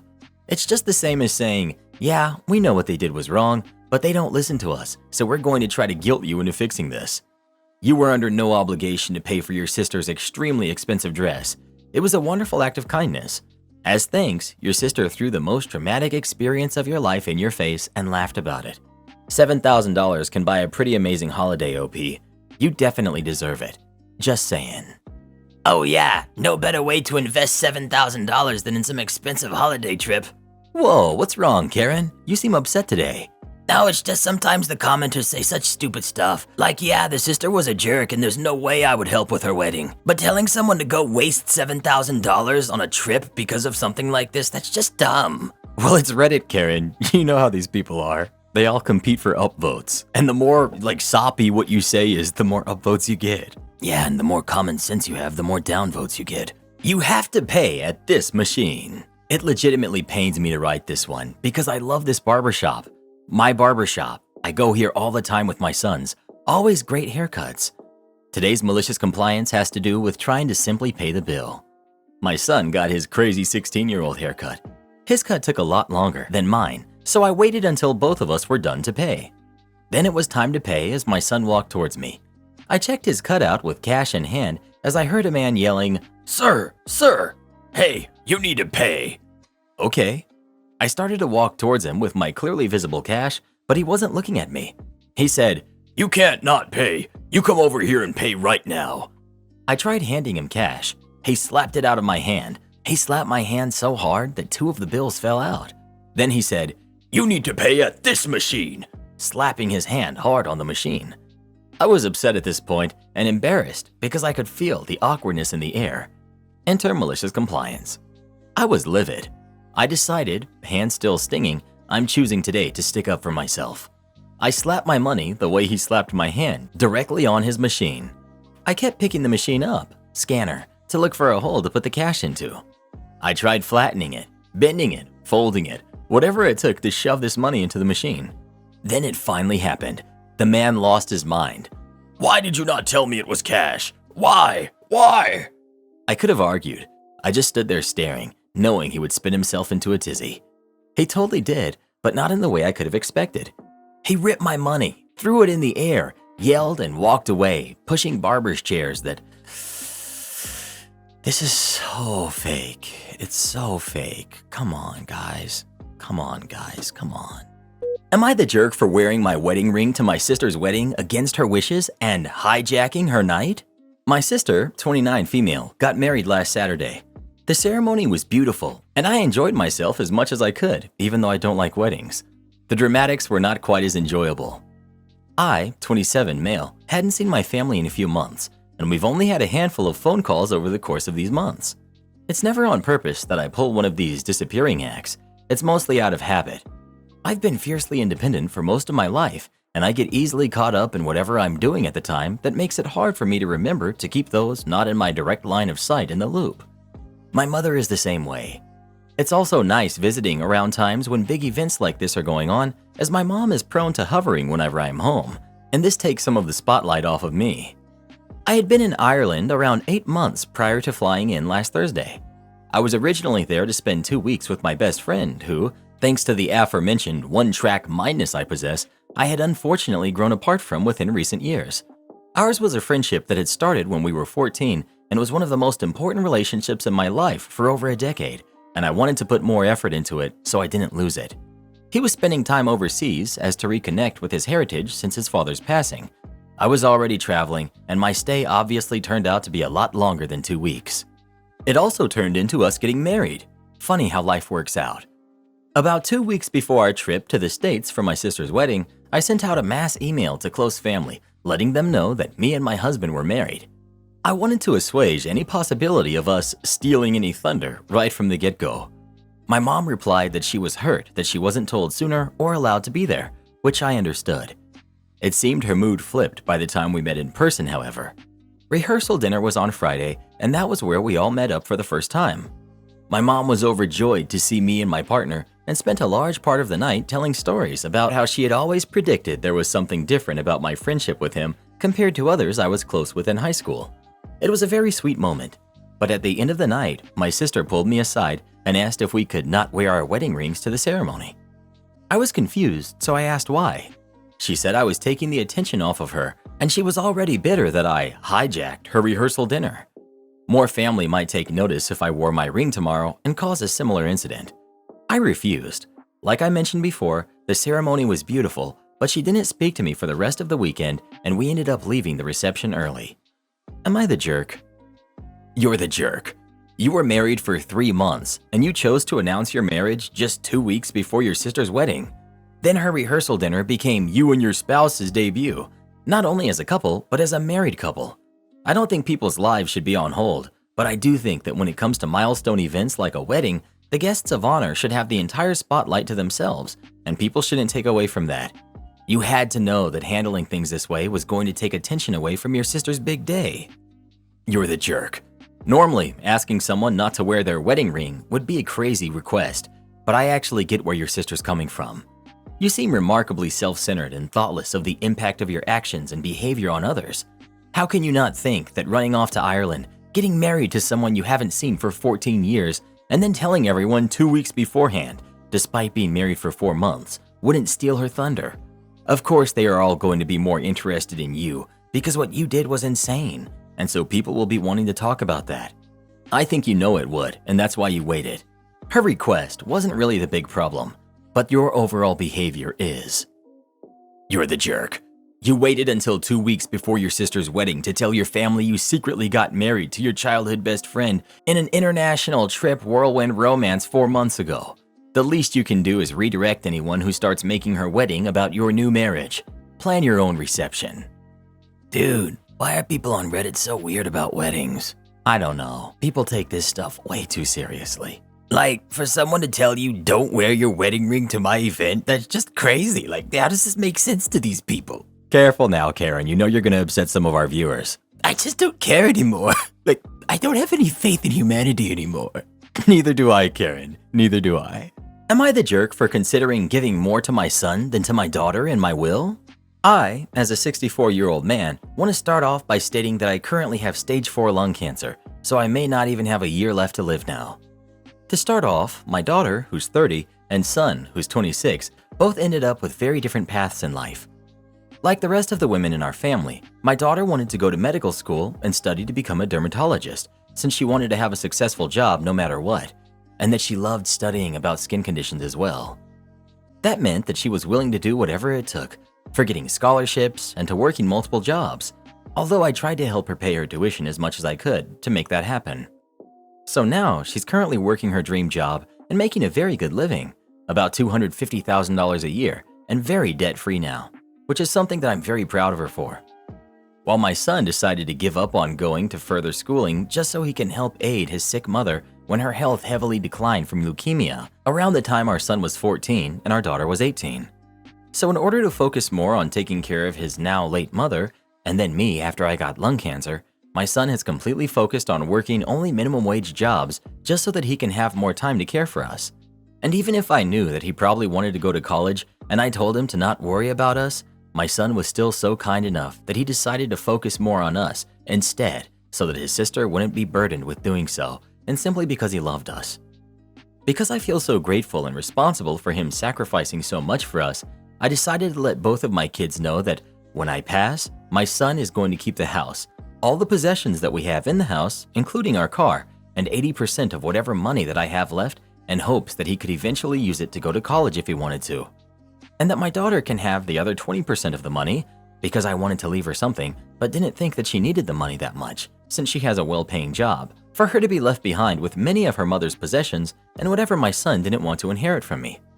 Of course, I did expect my daughter to be somewhat upset about this, with her potentially believing that I'm favoring my son more than her, despite me trying to explain that I'm simply trying to pay back my son for all of the help he gave to me and that I really don't favor him more than her.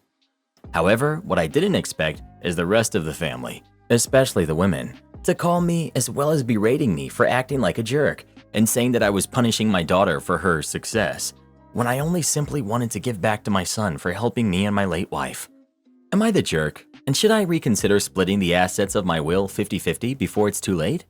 Edit. I wanted to start off by apologizing for not being able to respond before, as I was tired after posting this, but I feel like I should clarify some things first, and I'm hoping Reddit will let me include this. 1.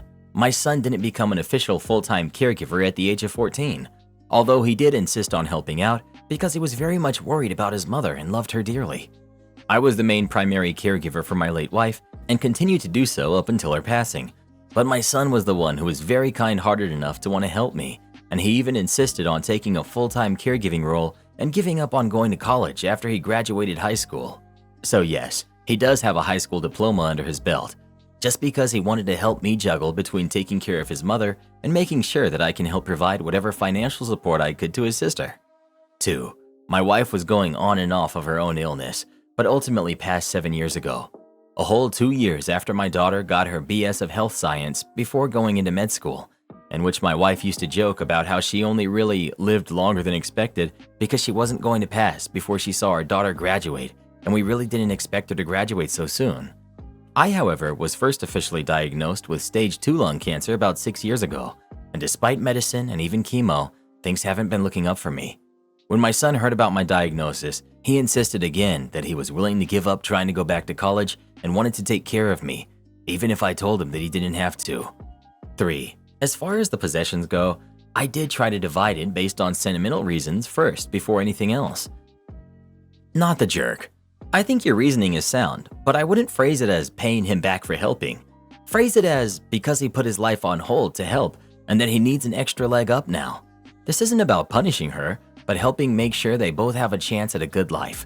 You are grateful and don't have to worry about her future, but this is about giving you peace of mind regarding his.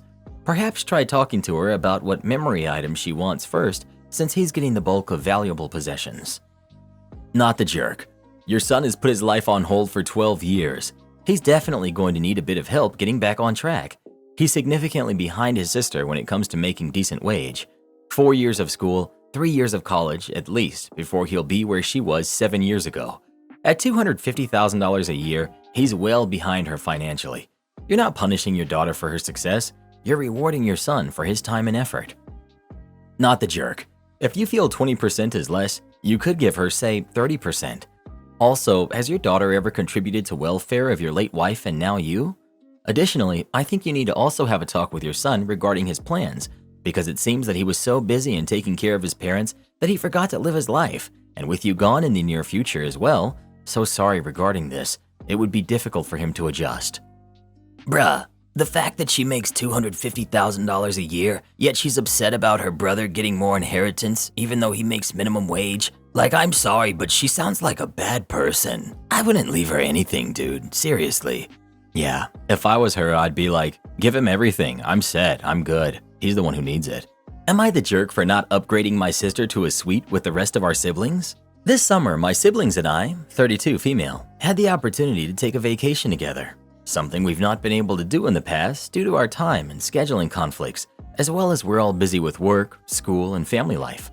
There's 5 of us. I'm the oldest and married, and my younger brother, 28, male, had a week off of work that he asked us to help him plan something for.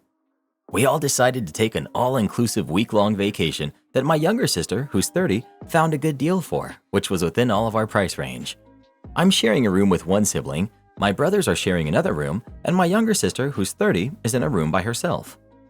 All the planning and details went smoothly until I received an email last week that we were eligible to bid for an upgrade to a better room and status. The upgrade would include unlimited drinks and dining at all the restaurants, not just the ones included with our original basic room package, and access to the VIP lounges. I ended up impulsively putting in a bid for myself and, because I had done the booking for my younger brothers, put a bid in for them as well. To my surprise, our bids were accepted immediately, something I wasn't expecting. I called my younger sister to tell her to place a bid for an upgrade as well, and because it was expensive, offered to pay for half of her upgrade. It's been 2 days now, and it doesn't look like her bid was accepted. We called the resort, and they said the status we were upgraded to has been officially booked. Her room level is now 3 grades below ours with a separate dining area, separate amenities, and it doesn't look like she'll be allowed in the VIP lounges we're in.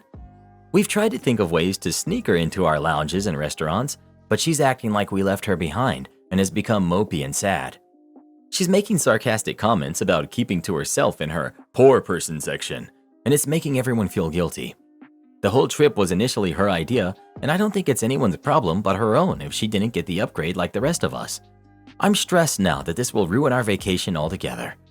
Am I the jerk here for upgrading to a nicer room? Edit. You guys are ridiculous. Nothing I said should have been offensive. I talked to my sister, and she agreed that she wants us all to have a nice vacation. And yes, she's pouting constantly over feeling left out, but we're all going in the same vacation. She expressed that we should enjoy the amenities we paid for. I told her we'd try to include her, and she could come to our rooms and enjoy the butler service, and I'd order her any drink she wanted when she was with us so that she wouldn't have to pay for them herself, as the upgrades included unlimited drinks. I should add that we're all adults, and no one plans to spend every waking moment of a family vacation together. I don't think it's okay for her to act so clingy all of a sudden when she was the first to suggest that she would be okay with a room to herself. It's all of our vacation and not just hers. For those asking, I couldn't bid on her upgrade. She had to do that herself because she paid for her own reservation on a separate account. The rooms are a maximum of 2 people per room. I didn't think we would get the upgrade as I bid the minimum amount for mine and my brother's rooms. Which brings me to the nature of placing a bid. There's no guarantee that it will win. I was caught by surprise when our bids were accepted and brought it up to my sister as soon as I found out we got in.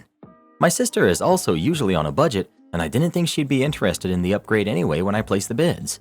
I had no way to know or predict that she would be down for it. I think it's pretty crazy for everyone here to blow this out of proportion in this way. Unhinged might be a better word for individuals who can't put themselves in my shoes. If you plan on doing activities and eating at places she won't be allowed, then 100% you're the jerk. You're the jerk. Hey guys, I found this great resort where we can all spend the week together. Cool, we're going to get better rooms and avoid you at all meals and activities. Thanks for the trip. Wait, why are you sad? Don't you realize you're ruining this for us? Call the resort, explain the issue, and pay to get your family member into your restaurants, lounges, and activities, or forgo them. It may not be included in her room, but I don't know any resort that will turn down business. Am I the jerk for not attending my graduation party and telling everyone why when they asked? My family has not celebrated anything to do with me since I was 12 years old. My dad and his new wife had a baby that year, and I was kind of forgotten about. I would get birthday presents and such, but no party or anything. I got used to it and started a tradition of celebrating with my friends. We would go see movies or whatever. One of my friend's moms found out and started making me a cake every year for my birthday.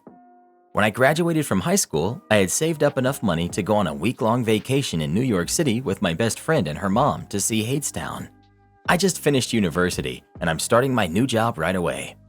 I guess my dad had planned a big party for me as a surprise, but I didn't show up because I went out with my friends instead.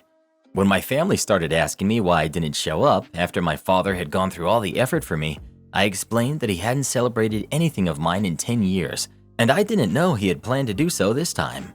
He told everyone I was lying, so I asked him to post any pictures he had from my birthday parties, extracurricular activities, or high school graduation. He obviously couldn't, and everyone started crapping on him. Now he's mad for talking about private family matters.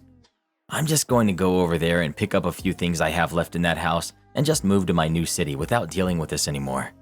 Am I the jerk? Not the jerk. How dare you tell the truth about me being a horrible parent? Really? People always call them private family matters when they know their behavior is indefensible. Definitely not the jerk. You can't attend a party you didn't know about. He's now mad because you called him out on his lies and proved to the family that he hasn't actually celebrated anything for you in years. It makes him look bad, obviously, and that's what he's more mad about. You do you. Good luck with your new job and your move. Am I the jerk for exposing my future sister-in-law for bullying me in high school at a family event? In high school, I used to be friends with this girl, Annika. We were close until junior year when I discovered she had been spreading false rumors about me. However, even after I stopped being friends with her, she continued to make up lies about me and made my life horrible right until we graduated. We went to different universities, and I'm in my mid-20s now. My older brother Carter went to the same university as Annika. Recently, he announced that he had gotten engaged to his girlfriend. Our family was happy for him, but we were surprised at the same time since we didn't know he was dating anyone. He said he'd introduce her at an upcoming family party. The party rolled around, and guess who walked in the door with Carter? Annika. I honestly thought I was hallucinating, and I felt sick seeing her again. Carter left Annika with some relatives, then came over to me and asked to talk. We went to another room, and Carter explained he had met Annika at a party and didn't recognize her, but it was love at first sight. But after he found out her full name, he realized it was the same Annika who spread lies about me. He confronted her, and she claimed to not remember me or anything she did. He let it go because he really liked her. He then pleaded with me to be nice to her since she didn't remember what she had done and that she was a good person. I just told him I needed a moment to myself to process everything. When I eventually went back to the party, I decided I would ignore her. I didn't say anything rude, I just didn't talk to her or acknowledge her. She didn't talk to me or acknowledge me either. But when we sat down to eat, all heck broke loose. One of my aunts asked me how I felt about my brother getting married. I tried changing the subject, but she kept pressing, so I eventually snapped and said something like, "I actually don't feel great about it, considering his future wife bullied me and never apologized." Everyone turned to look at Annika. She just started crying and ran out of the room. Carter went after her, and they left early. The rest of the night was chaotic because everyone was asking me what happened, and I told them. Later, Carter called me and said that I was a horrible person for embarrassing Annika in front of the whole family, and I was being petty over high school drama. He demanded I apologize to her. I refused and said he was the awful one for blindsiding me with this, and that if she never bothered to reach out and apologize for what she did while they were dating, I wasn't going to let it go now that they're engaged. He kept insisting that she didn't remember and she can't apologize for something she doesn't remember, but I think that's BS. I ended up hanging up on him. The way I see it, I was asked a direct question and I provided a direct answer. Also, I don't think I have any obligation to cover for her when she made my life horrible, especially when she's obviously lying about not remembering. Am I the jerk? Edit. I can't believe I have to add this, but random people are messaging me about privacy, so I just want to say that the names in this story are fake. I named Annika after a character in a movie and Carter after a character in a book. Please calm down. Not the jerk. I don't buy that she doesn't remember. Plus, your brother did and chose to ambush you at the family event. Her running out and crying is already showing manipulating signs. Not the jerk. She should have apologized when she met your brother, or even at the gathering. Karen demands to drive my car. Big mistake. So, a few years ago, I bought the old car from my dad. He bought a new one and mine was on its last wheel. Since I'm comfortable with that car and knew my dad was the only owner, I bought it. Note, I'm very stupid and thought he changed the title into my name, but that never even happened. It's not a pickup nor a van. It's a minivan with a big trunk. You can fit loads of stuff in there and even sleep in it if you're a smaller sized person like myself. Anyway, since I still live at home, they use my car like it still belongs to them. I've told them many times that I don't like how they use it, but they'll get mad and say I don't do anything and can at least lend them my car. Sometimes they ask, sometimes they just take the car, and I can't even go to my friend's house like we planned. When I say no, they'll get passive-aggressive and start guilt-tripping me. After everything we've done for you? If my sibling or a friend needs larger stuff moved like a shelf or something, they use my car. Bought new tires, a fridge, a washing machine? They use my car. My sibling and their drunk friends need to get picked up from a party? They use my car because it can fit 6 people. Doesn't matter that they called it ugly before and would never even drive it. If there's garden waste to dispose, which car do they use? Exactly, mine. They try not to make it dirty, but it still gets dirty. But what bothers me the most is that afterwards it stinks like manure and it has insects in it. I pay for gas, insurance, and all the other stuff. My dad does repairs, but so does he on every other car of my mom or siblings. And I of course pay for the parts and give him money, but it's still not my car. I'm very attached to my belongings and I treat them well. It doesn't matter what it is. Since I was a kid, my parents always forced sharing on me. Wouldn't mind letting my sibling or cousin play with my toys if it was my decision, but getting the toy ripped straight out of my hands and I wasn't allowed to complain because they would say how selfish I am, and then getting a destroyed toy back is frustrating. This car is my biggest and most expensive belonging. It's an older model without much technology in it, and I like it that way. I don't want a different car, so I try to treat it well so I can have it longer. Yeah, I'm sentimental about it. Today I had enough. The following story broke me and I started crying.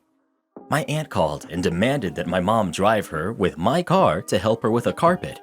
My mom asks me, I say no. My aunt gets all upset and angry. Why? First of all, Aunt has a car, but it's currently under repair. She knew about the carpet since 2 weeks ago, but suddenly it's important to her when the car is at repair. Second, the carpet isn't that big. It comes in pieces that fit in a regular car.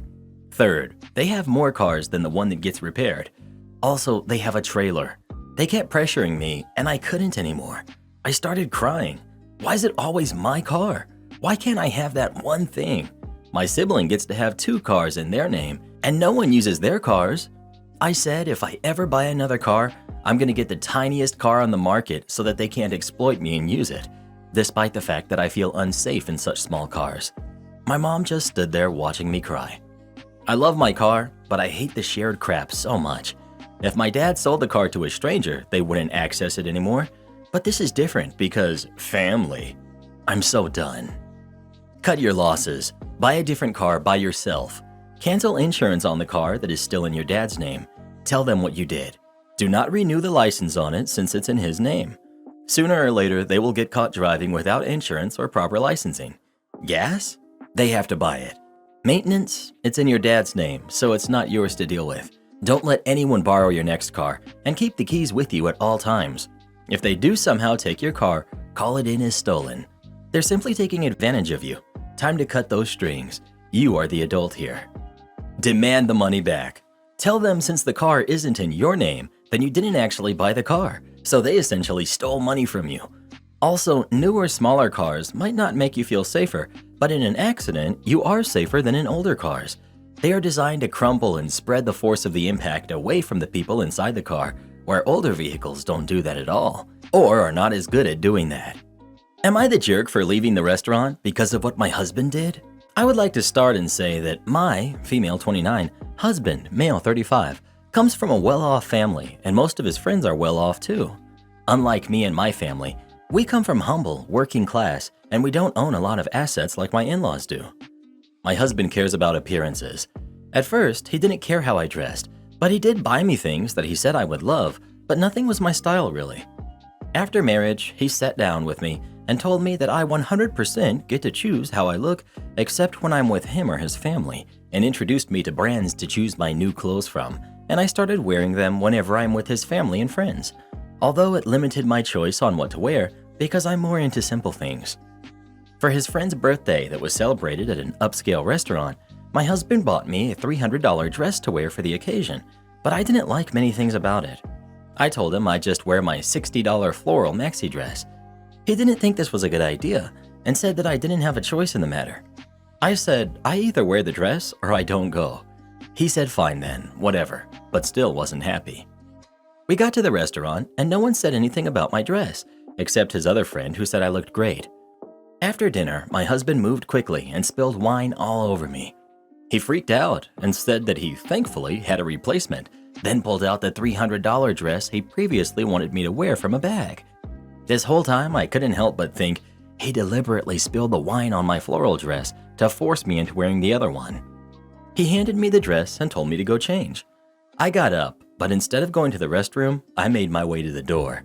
He asked me to wait, but I kept walking while opening my phone to get an Uber to get me home. I stood outside and started arguing with him. He said he didn't get why I was behaving like this and embarrassing both him and myself like that. I said that he looked down on my dress and tried to trick me into wearing what he wanted me to by spilling wine on me. He told me to go back inside, but I said I won't move until my Uber arrives. He threw a fit, calling me an embarrassment, and stood there until I left. At home, he went off on me, saying I could have worn the dress and not made a scene, and then doubled down and walked out. Again, I said he disrespected my choices and implied I was an embarrassment. He said he was just calling a spade, and I should quit acting so insensitive and getting offended over nothing. He said I made a joke out of him in front of his friends, and one of them, the one who complimented my dress, and the one who constantly tries to video chat with me whenever he sees me online, tried to call me, but I didn't respond because he made me uncomfortable. Am I the jerk? Did I handle this right? Red flags. Not the jerk, but what on earth? To just be sitting on a spare dress through a whole dinner? That's unhinged. Karen uses me for free babysitting, ends up regretting it. I, 23 female, used to be very close with my family. My siblings have kids, and I used to be a big part of their life. I'm always taking good care of them. On my free time, I never do anything for myself. I spend it always with them because I love them. I always go above and beyond for them. Not to mention, I spent lots of money on them. I'm the aunt that never said no. My siblings have more money than me, but all my money seems to go to their kids. Now, this is not my siblings' fault, it's just what I choose to do. I love them like my own, and I never felt like I was being used by my siblings to be a free babysitter because I truly enjoyed it from my heart. I don't have friends of my own. I considered my siblings to be my friends.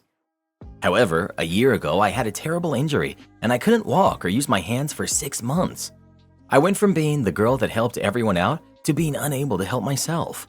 I couldn't walk to the bathroom, kitchen, anywhere. For the first months of my injury, I lost 30 pounds and I was severely skinny. I lost all that weight due to being unable to cook for myself. There were times I needed help, even using my spoon. I needed to be fed. No one helped me. There were times I literally cut my hair off because I no longer could take care of my long, thick hair. There were times I couldn't take showers. It was the most depressing time of my life. I went from dealing with my injury to dealing with all kinds of problems due to not taking care of myself, not eating properly, etc. Fast forward. After months of suffering and struggling, I was able to slowly heal. I was very mad at my family when I finally healed. I realized they used to call me every day before my injury because they could use me as a babysitter, but during my injury, they acted as if I didn't even exist. There were no phone calls, no checking up on me to see if I needed anything, nothing. I did have high expectations from them because we were very close family. I was there for them through anything, but I didn't receive the same love back. The other day, my sister called me to say her kids miss me and to come babysit them. I said no. That's the first time I've ever said no to her. Why is she calling me now that I'm recovered when she didn't even show up for me during the worst times of my life? She said it's because I never told them I needed help. Now they know exactly what I was going through. They knew I couldn't walk. They knew I couldn't use my hands. They saw me with their own eyes first day of my injury at the hospital, then completely disappeared on me. I feel I'm only good enough when I'm helping them, but when I'm unable to do anything, I'm unwanted. I'm going to be all alone, but I decided to cut my siblings out of my life permanently. I will no longer be watching their kids for them. I'll let them know this, and I've changed my number. They think it's evil to do this to your family. What do you guys think? Am I the jerk? Not the jerk. Every relationship must be a two-way street. It sounds like your siblings only want you when they need you for something. I just feel terrible reading your post.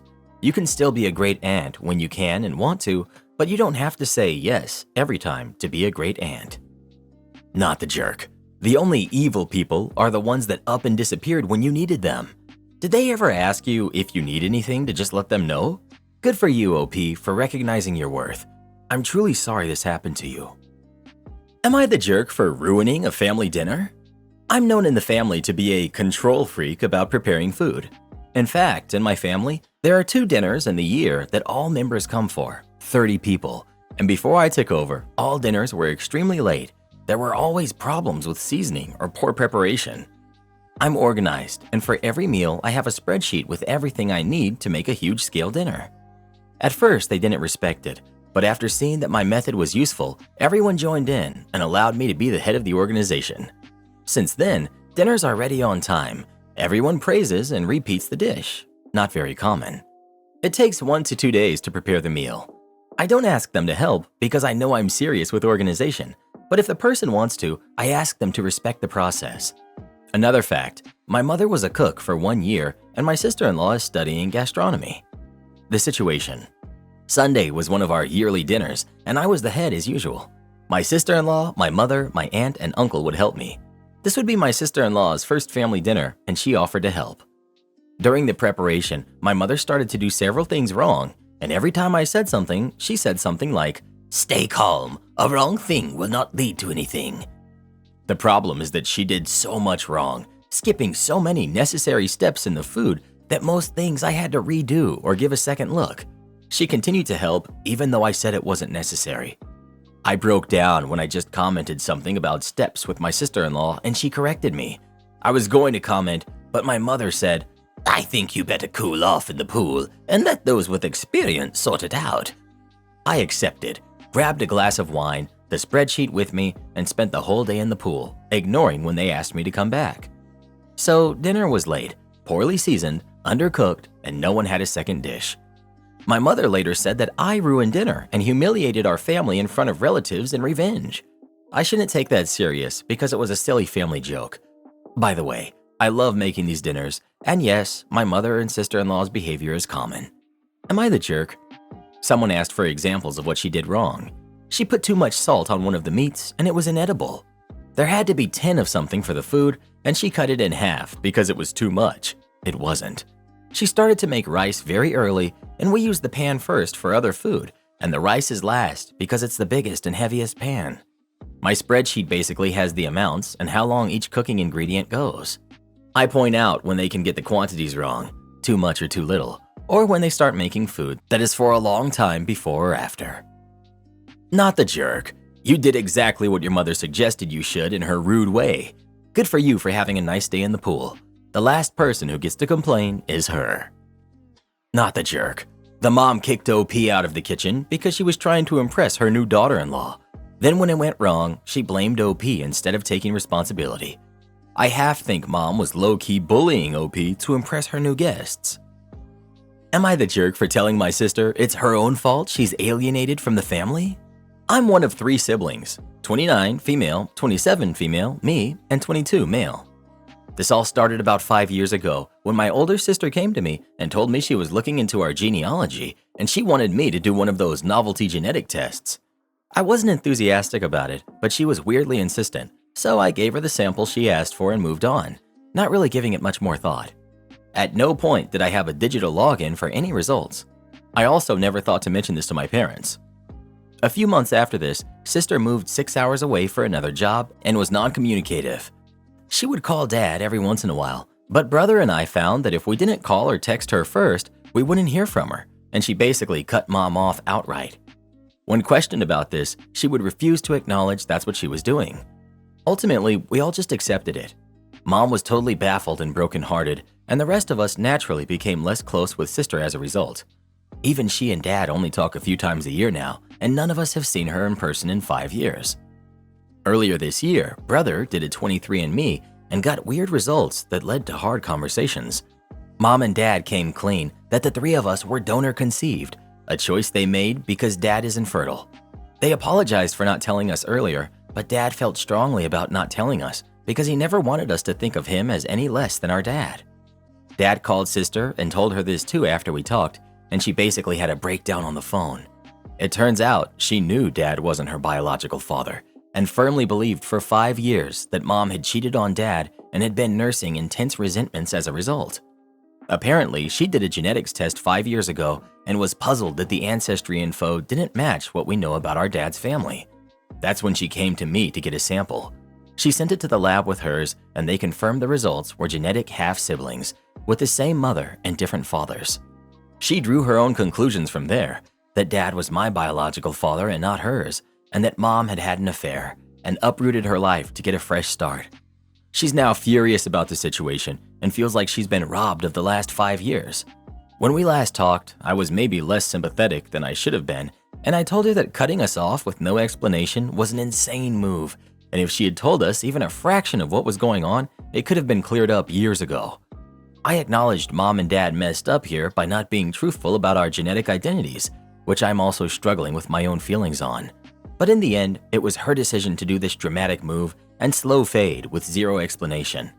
I also expressed how hurt brother and I had been to be left out of her life and that it wasn't fair to punish us for what she thought had happened. Am I the jerk? Not the jerk by a mile. You just wanted to comprehend what was going on while your sister was being shady. She also made that assumption that your mom cheated, and while I'm sure your dad is a respectable guy, it probably left your mom heartbroken to just feel cut off from her own kid like that. You didn't even do anything that bad as a follow-up. You just stated that it hurt you and your brother. You're a good person, just looking out for those around you. Keep being that good person. Your parents messed up this one. This is all on them. Your sister could have blown it wide open, and what if it was affairs? Then the whole family would be a mess. A wine owner freaked out over a corkage fee. I've been a server for 6 years, and I've seen my fair share of entitled people. However, one person has my blood boiling forever. I had a man come into my restaurant and get takeout. He then asked me to open a bottle of wine, which I told him per company policy, it would be a $20 corkage fee. He told me this was sneaky BS and that I'm stealing from him. I told him it was a normal business practice, and he looked at me and said, "I own this wine and have never heard of this BS." I said, "Okay, you still have to pay for it." He responded by rolling his eyes and telling me I don't know high-class wine like his. I gave him a free sample of a wine we have, and he spat it back in his glass and rudely shoved it back. When my 17-year-old host gave him his food, He said, "Here's your tip," and threw a $1 bill in his face while he walked out, giving him a gesture. I was shocked by this and looked up their website, and sure enough, it was the owner himself that we had just interacted with. Months later, we receive a shipment of their wine in, and I told my manager about the encounter about this dude. He then returned the wine and asked them to apologize. We got a response from their vice president of the company. He said, "Owner is an important man in the community, and you're a pathological liar who should be fired." It makes no sense for a server to lie about an interaction and put their job on the line. The VP said that I was definitely acting sneaky for not treating him with proper respect and not being a good server. So we definitely just can't stand these people. We also later found out that he owns a wine production company. He also never bought his winery. His parents bought it for him, so I know he's an entitled jerk.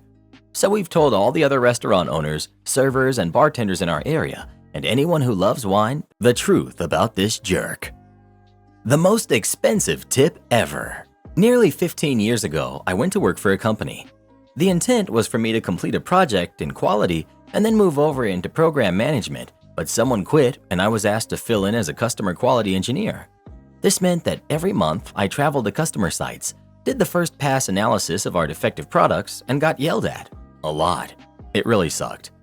Also worth mentioning, our branch of the company was too small to use the corporate travel, so for every trip, I was scouring discount travel sites to find the cheapest flight, hotel, and car. I was ridiculously vigorous in seeking best prices. If the crappiest car was $32 a day and the not-so-crappy car was $34 a day, I picked the $32 car just to save the company $2 a day. One fine trip, several months in, was spectacularly awful. Not only did I have a truly terrible car, the hotel was all new depths of yuck. My shoes stuck to the carpet in my room, and the security flipper thing on the door was plastic. Also, it was in the worst part of town, and I worried about my safety to the point that I ended up pulling that little couch over to block the door and sleeping on it. Adding to my misery, I was sick. I had some creeping crud that plugged my sinuses. Normally, I'd have canceled the trip, but the customer was in an uproar about our continued repeating defects and required someone to be there. I made this trek every month, and once during every trip, I would eat at the local Outback Steakhouse. It was a known quantity. The people who worked there were great, and it helped me to have that connection. On this particular trip, I made my way to the Outback for dinner, and I was clearly sick and miserable, and the workers took care of me. They sat me next to the fireplace, brought me tea, and had the kitchen make me chicken noodle soup even though it wasn't on the menu. I nearly cried, I was so grateful. My bill for dinner was less than $10, so I charged $20. Yes, more than a 100% tip, but their kindness kept me going. I got home, did my expense report, and turned it in. My director called me into his office and screamed at me about how the corporate policy was 10% tip and how it should never exceed 15%, and what was wrong with me for paying them so much.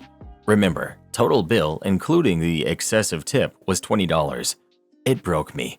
Well, it shattered my loyalty to the company's bottom line. So I made them give me the corporate travel policy where the tip policy was outlined, and from that moment on, I followed the corporate travel policy exactly. No more crappy $32 a day cars. I'm in midsize or better. No more flying out at 4 a.m. in the center seat. The flights fit my schedule and I sat where I wanted. No more scary hotels in the worst part of town. Now I'm staying at the nicest executive hotel allowed by the policy. The cost of my trips were pretty regularly double or triple what they had been before, adding up to thousands of dollars a year, but I never disobeyed their allowable tip policy again.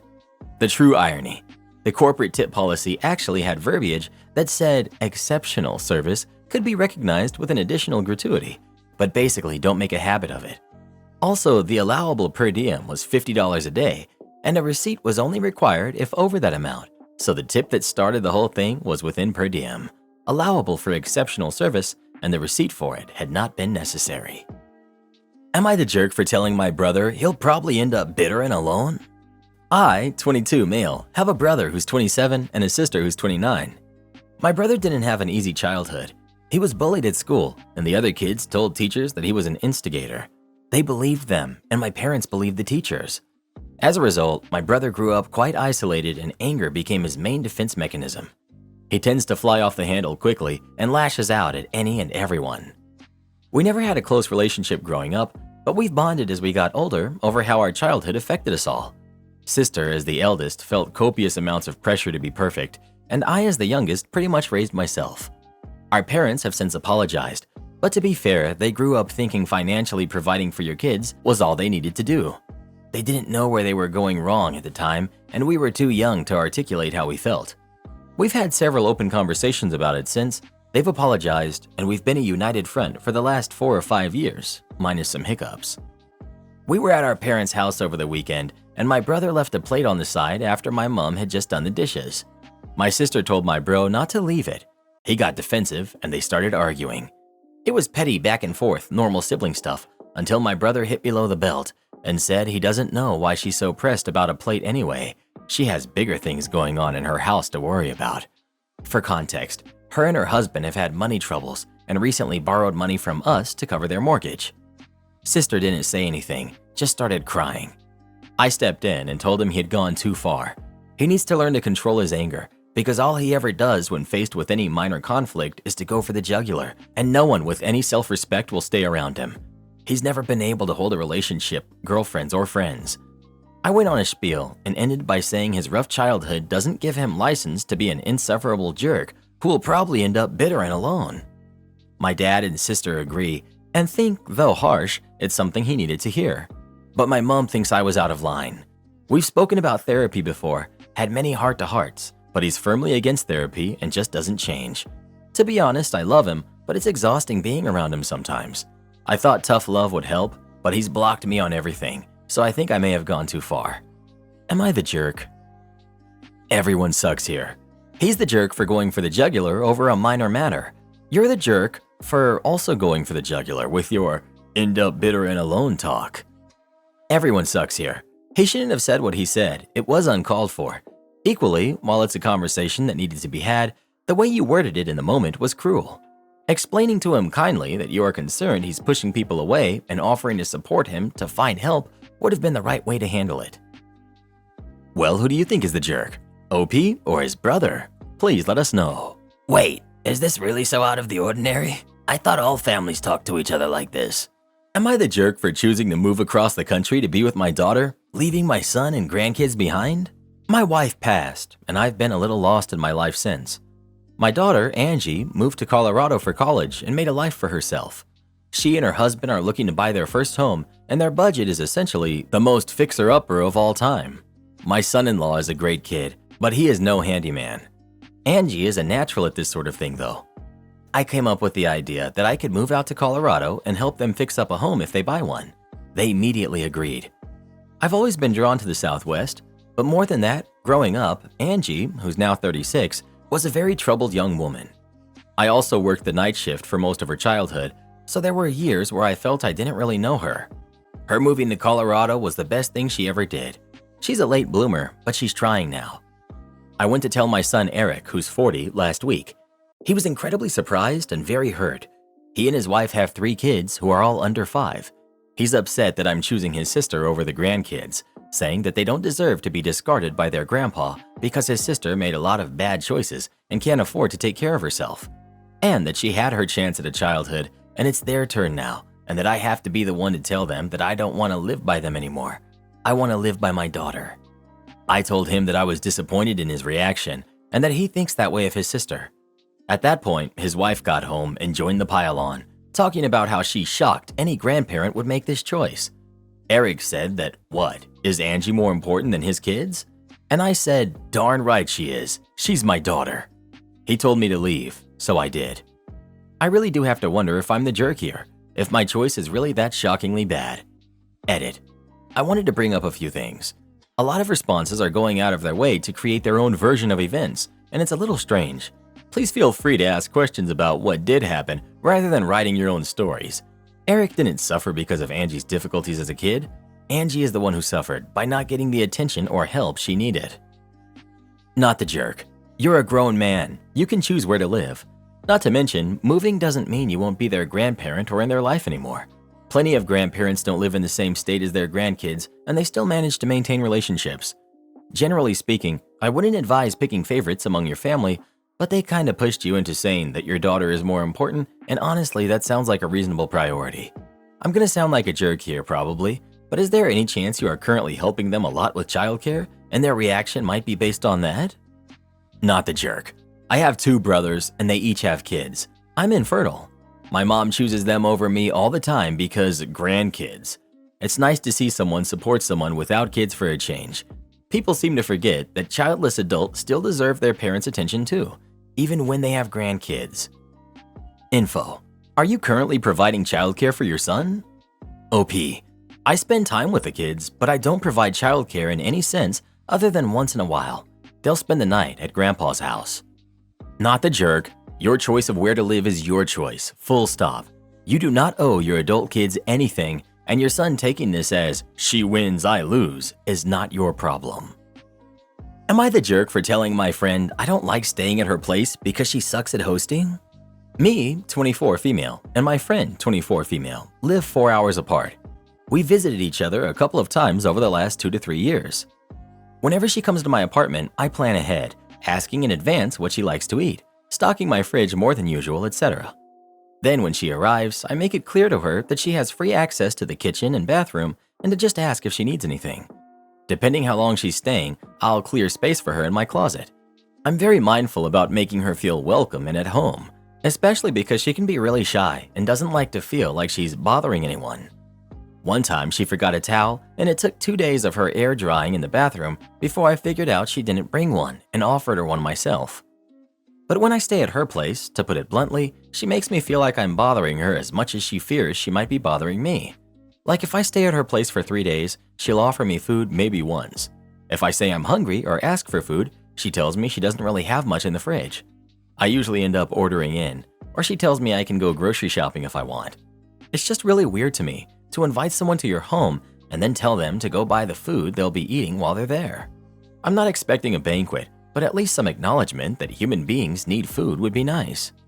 Other than that, she just doesn't really act like I'm there. She'll suddenly disappear midday for a 3-hour nap and not even tell me, or call someone else on the phone for hours just to chat. She rarely plans anything for us to do together in her city. Usually, if I don't want to spend my entire visit scrolling through my phone on her sofa, I'm the one who has to organize the plans. So one of our mutual friends who lives in her city is getting married soon, and I booked a hotel. My friend asked why I don't just stay with her, and I decided to be honest and told her that she's not a great host and she makes me feel unwelcome. She seemed upset by this, even though I don't really know how this could come as a shock, considering I've mentioned how unwelcome I felt at her place more than once, but I think she brushed it off. In response, she told me that she's dealing with money issues and work stress, which I get, but I told her that despite that, it seems like she's not the type of person who's mindful about whether their guest is having a good time or not, and I'd rather just have my own space. She said I was insensitive, and now things are strained between us. I could have just not said anything, but if my friend was unhappy with me, I would want to know. Am I the jerk for expecting too much here? Am I the jerk? Not the jerk. You were honest, and instead of expecting her to change, you made your own arrangements. If there is a strain on the relationship, it will be coming from how your friend is interpreting your feedback. Maybe contact her and say something like, "Listen, I don't want you to feel bad about it. People are different, with different characters and behaviors. You don't have to change yours so we stay friends. I'm not mad that I'm not staying at your place. It's just more comfortable this way for me, and I think it's also more comfortable for you. When you feel less strained, if you want, we can try again." Am I the jerk for telling my sister why I'm acting cold during family dinner? I, 25 female, am the middle kid in our family of 3 siblings, Allison, 28, Jake, who's 22. Sadly, I'm the stereotypical unseen middle child, while Allison is the golden child. She literally cannot do anything wrong based on my parents' opinion. I opened up a new bakery in our town. My mom invites the whole family for dinner once in a while, and this time she said the dinner was in my honor to celebrate my new job, which was sweet, and I was pleasantly surprised. Allison lives in a different city. When she came home for dinner, she was not alone. She had her girlfriend, Elizabeth, who's 30, with her. Now, Allison gets a lot of hookups, and she uses her law degree to get these hookups, even on my friends back in the day. But she never brought her girlfriends home. She did this time, and everyone's attention was on her. Through the whole dinner, there was only one mention of my bakery. Ironically, it was from Elizabeth. The rest was spent on getting to know Elizabeth and her job, interests, how she met Allison, etc. It also didn't help that she was a psychiatrist and everyone had questions. I was beyond upset. She could have brought her home any other time, but chose this one time that our parents decided to acknowledge me. So I was cold throughout the dinner. Not that anyone really cared. At the end of the night, Allison asked me why I was sulking. I told her the truth, and I said she managed to make this about herself as well, that she couldn't live if the spotlight wasn't on her. She told me I should be happy for her because she's fallen in love and is extremely happy with her girlfriend and wanted her to be a part of this celebration. She knew exactly what bringing a girlfriend would do to this dinner. So I told her she could have done it literally any other night. Right now, we're still pretty distant. Am I the jerk here? Am I overreacting? Your parents are the jerks here. If that's the dynamic they've created and perpetuated, I'm sure Allison has never even considered that the spotlight is always on her. Not the jerk. It was insensitive, and I agree with you with her being wrong because she should have checked with you if it was okay. It was your celebration, not hers. It wasn't about her having to be in love. It was about your new job. It's normal to feel guilt when you've been unseen your whole life, and with what your sister said, she made it seem like you were selfish, which you weren't. Info. How often does your mom host these dinners, and how often does your sister come home for them? Because if this is a regular event, like every few months, done nominally this time to honor you, that's very different than a rare event specifically held for you, more akin to a graduation dinner. And if your sister lives an hour away and can get home frequently, that's very different than living 8-hour plane ride away. OP. My mom hosts these dinners 3 times a year. This time it was nominally done for me. My sister lives on the other side of the country, different coast, and is pretty far away. She used to visit very often when she was in school, but now that she's become a lawyer, she visits us twice a year, once for Christmas and once for any of these 3 dinners that mom hosts. In your post, you said she could have introduced her girlfriend literally any other night, yet she only comes to these dinners once a year? I understand OP is feeling hurt by things in the past, but she literally lives in the same town as her mom and is shocked when the daughter that lives on the other side of the country and only comes by 3 times a year gets more attention at the family dinner. If OP wasn't claiming that her sister was the golden child and OP was neglected, I would have instantly thought OP as being unreasonable and petty. Yeah, I think OP's feelings about this situation are colored by the family dynamic growing up, and that's very understandable, but it's causing her to read into things too much and see this situation as an extension of that history. Her sister and parents, also understandably, don't understand why she's upset because they're looking at this situation specifically and not OP's emotional baggage related to the history. When you take away the context, all Allison did was bring her girlfriend to her annual family dinner. That's a 100% normal thing that people do at family dinners. She's not at fault for taking her when there was zero reason to expect it might create a problem. OP says she knew what bringing a girlfriend would do to a dinner. I highly doubt she did. The economy of attention at a family dinner and how bringing a significant other to said dinner might upset the balance is just not a thing in most people's minds. My sister's kids destroyed my apartment. I finally gave her a piece of my mind. I, 23 female, live on my own. I'm single and never plan on getting married or having any kids. My sister, Rose, who's 29, is married and has 2 kids, twins, Ava and Zoe, who are 8. I'll be the first to say that her kids are brats. They're nothing but spoiled and expect everyone to drop everything to help them. Rose and her husband, James, have no self-control, and when their kids throw a tantrum, they'll immediately be given whatever it is they want.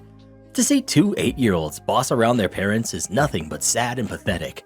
Since they're the only kids in the family, everyone practically worships them and never sees how bad they really are. It was my birthday recently, and I invited everyone over to my apartment to celebrate. When planning it, I mentioned that I was inviting a few of my friends too, and since there would be alcohol, I would feel more comfortable with it being a child-free event. Everyone agreed. Well, on the evening, she had to turn up late and with the kids. I told her to leave and come back when she found someone to look after them, but James and my parents both told me I was being too serious and that it was a party for all of us to enjoy. They didn't even care that it was my birthday or my apartment or my rules. In the 30 minutes Ava and Zoe were there, they smashed a plate, put their handprints all over my glass windows, got hurt after they opened the oven after I explicitly told them not to, and they threw a tantrum because I didn't have pretzels and refused to leave my own party to walk to the shops and buy some. The final straw was when they picked up a glass of wine somebody had left on the counter and they took it into my room, where they promptly spilt red wine all over my white sheets. I pulled James and Rose into my room and told them they need to leave right now before I made them pay for all of the damages. Rose told me that they were just kids and didn't mean to. I told her it was her fault for the way her kids turned out and that she raised them to be spoiled brats. She called me a selfish jerk before grabbing her kids and they all walked out. I haven't spoken to her or James since then, and while my parents think she shouldn't have said that, they told me it's still my fault for not planning a party that accommodated for her kids. I don't think I should have to change my own lifestyle to support her own choices, and I think I'm the one who's owed money for the damages and an apology. So, am I the jerk? Not the jerk. They're just kids. Yeah, kids you haven't taught to behave and respect other people's property, and I want them around about as much as a dog who's not housebroken. Not the jerk, but make them pay for the damage anyway. It sounds like they're not just the kids, but the parents that need consequences, or they'll never learn. Do this next. Tap here on your screen to come see our new podcast playlist, where you'll find thousands of hours of the best stories you've ever heard. Or tap the one on the right. That episode is specifically just for you, based on other videos you've enjoyed the most.